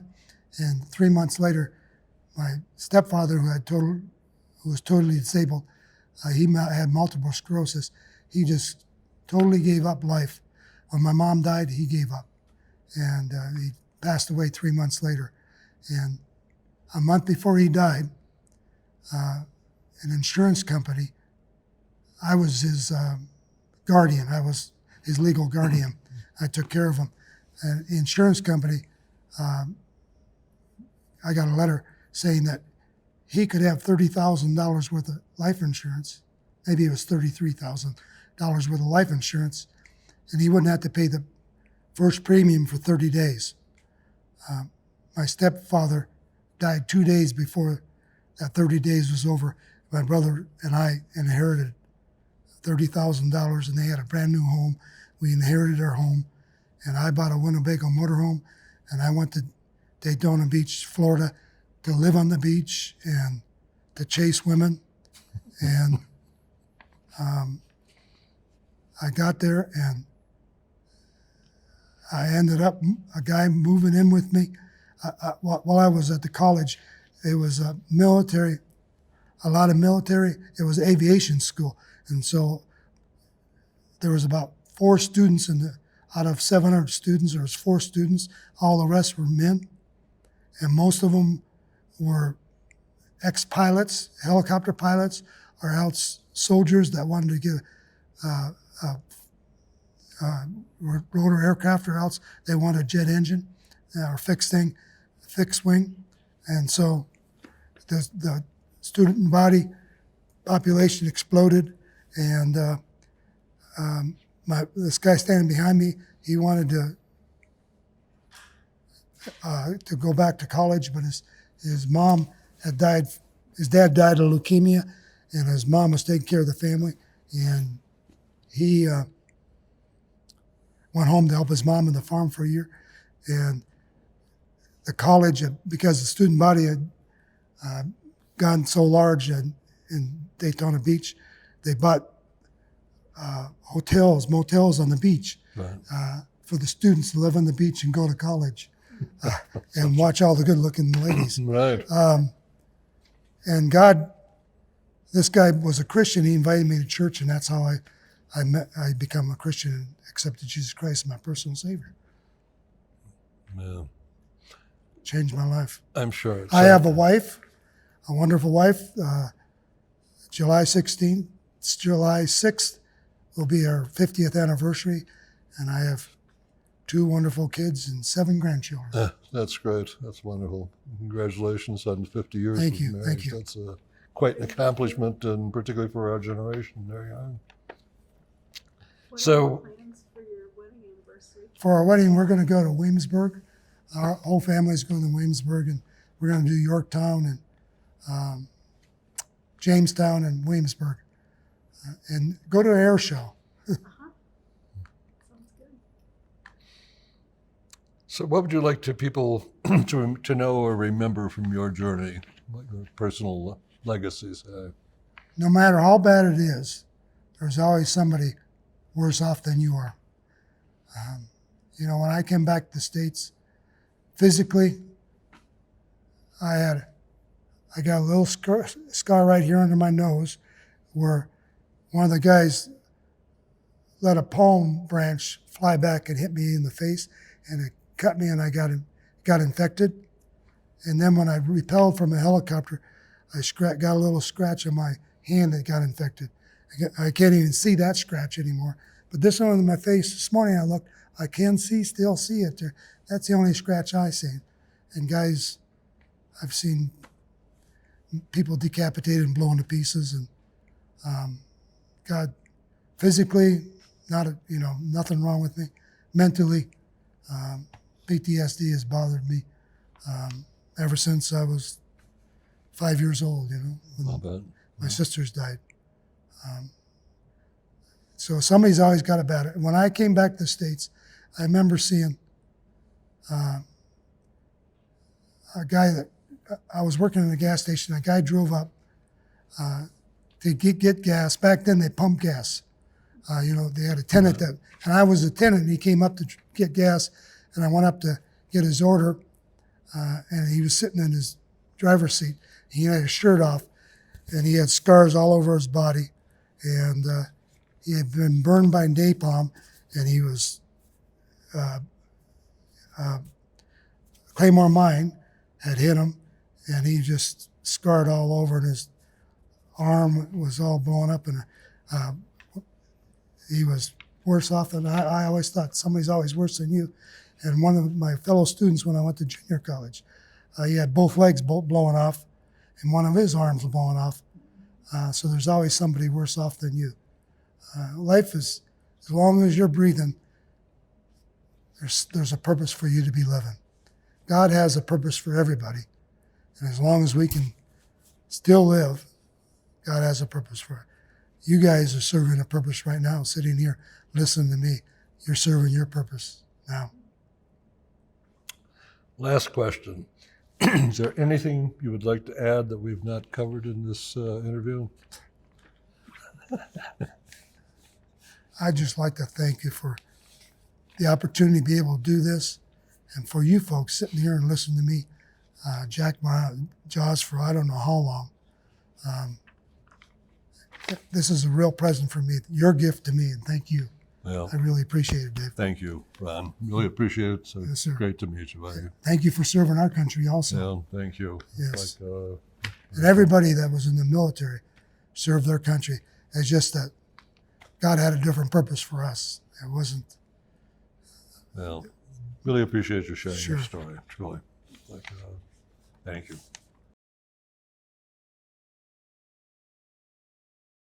I'm starting the recording. Okay, so now fan them out. Yep. And hold them at their face, the same distance of their face. Yep. And then just sort of twist it up and down. Yep. And now do it for Ron. What does that do? For color correction. Oh. So these are yellow lights. So just to make it look your skin tone more natural. Okay. And David, your elbow. Always watch that. Oh, yeah. Okay, good. How's that? Yep, perfect. And then before we start, so the recording is going. We're just gonna do a quick. I just want to make sure that this is touching here. There we go. Yep. How's Okay. that? Got it? So go ahead and get started whenever you want. Okay. Good afternoon. This is today is Friday, May 10th, 2024. My name is David Pyle, and I'm interviewing Ron Aguiar. Aguiar, Excuse me. Let's start Like, over. Yeah. okay. Aguiar. yeah. No, okay.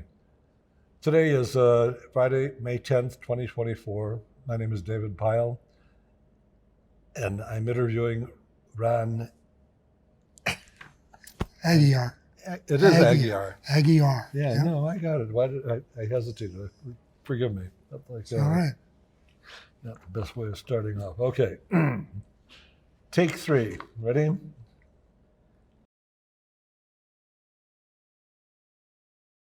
Yeah. I'm going to Yeah, use go this ahead, one. come back, and right. we'll go on. Before you go, let me get your mic. So you don't hear anything. No. Any pointers? Am I doing? No, it's great.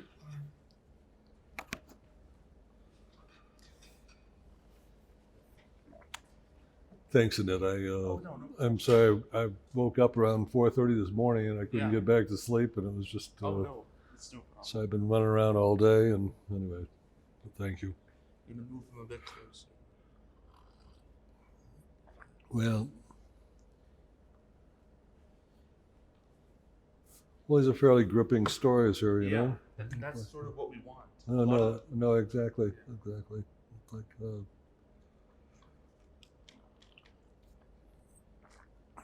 Yeah. Please walk around, stretch your legs. No, I will. I will just have a few sips of this. Yeah, and there's cream and sugar if you take that. I don't, but thank you.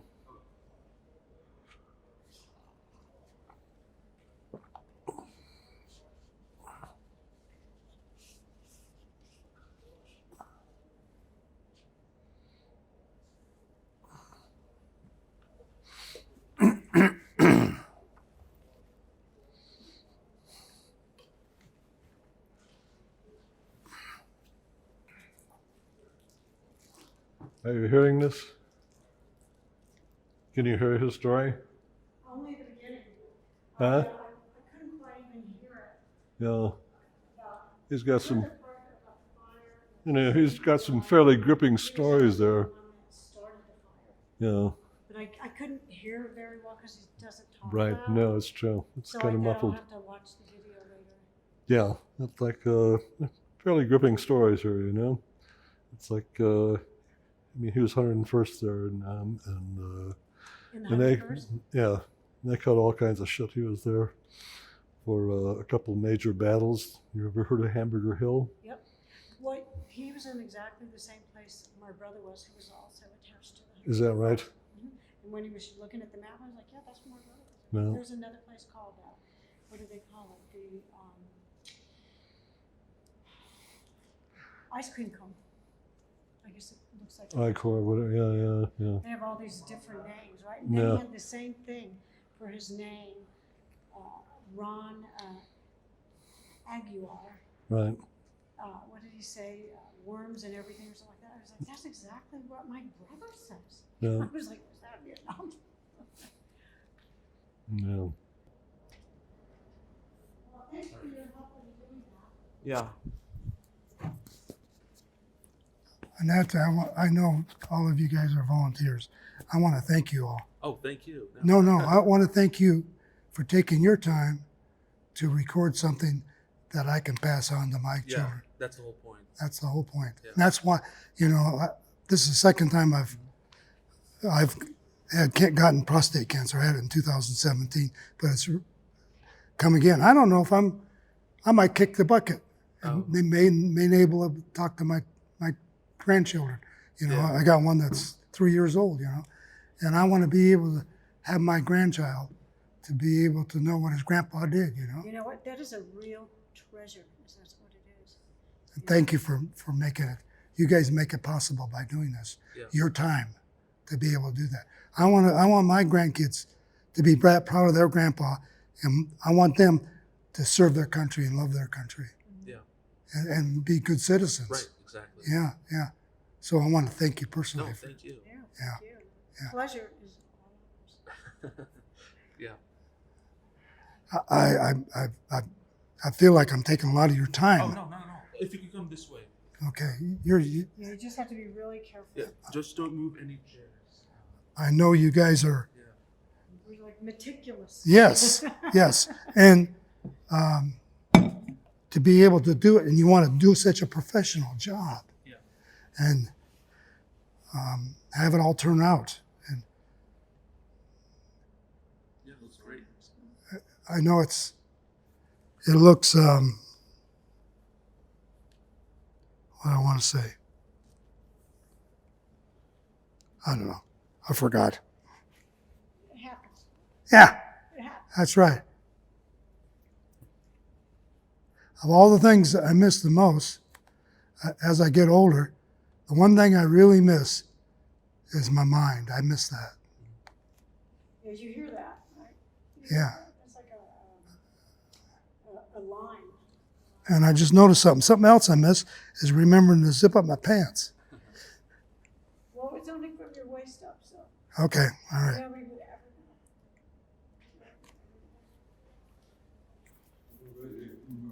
Yeah. There we go. Well, there you Were they able to get the stuff on the map and could they see it or not? Thank you. Or was the map a waste of time? No, we can see it very well. But if you show it again, I would hold it closer. Yeah. Closer to the, Yeah, Yeah. if you would. So we Yeah. can get a really good shot of it in the camera. Yeah. okay. You want to get your questions, David? Oh, yeah, no, exactly. I was just, Go and get started. so listen, yeah, It is. trying to think where you want to pick up from. I mean, we just sort of finished that last story there, but, are there any other ones that you'd like to cover? You had a list of things that you wanted, Yeah. Are you doing okay? Yeah, I'm doing okay. Good. So we're all ready, is that correct? Yeah, we are. Okay. Yeah, exactly. Let me get my, where we left off now. So, did I finish that story? Well, Where you you left? had. You're leave talking it? about the medic that got in touch with you after Yes. 49 years. Okay. Or, All right, And then we talked about some stuff, as far as when you went back there, yeah. Yep. That would be, Okay, we'll start right now. well, why don't we tell you what, why don't we start? You were right around Haverger Hill when that went down, right? Yes. Okay. How about if can we talk about that? And Let me finish this, and then you can ask. Oh, yeah, so. There's a second day of battle. Let me finish that, and then when I look back to you and say, did you have a question earlier, and then you can ask it. That'd be fun. Then we'll discuss that. That'd be great. Okay. All right. We're rolling? All right. So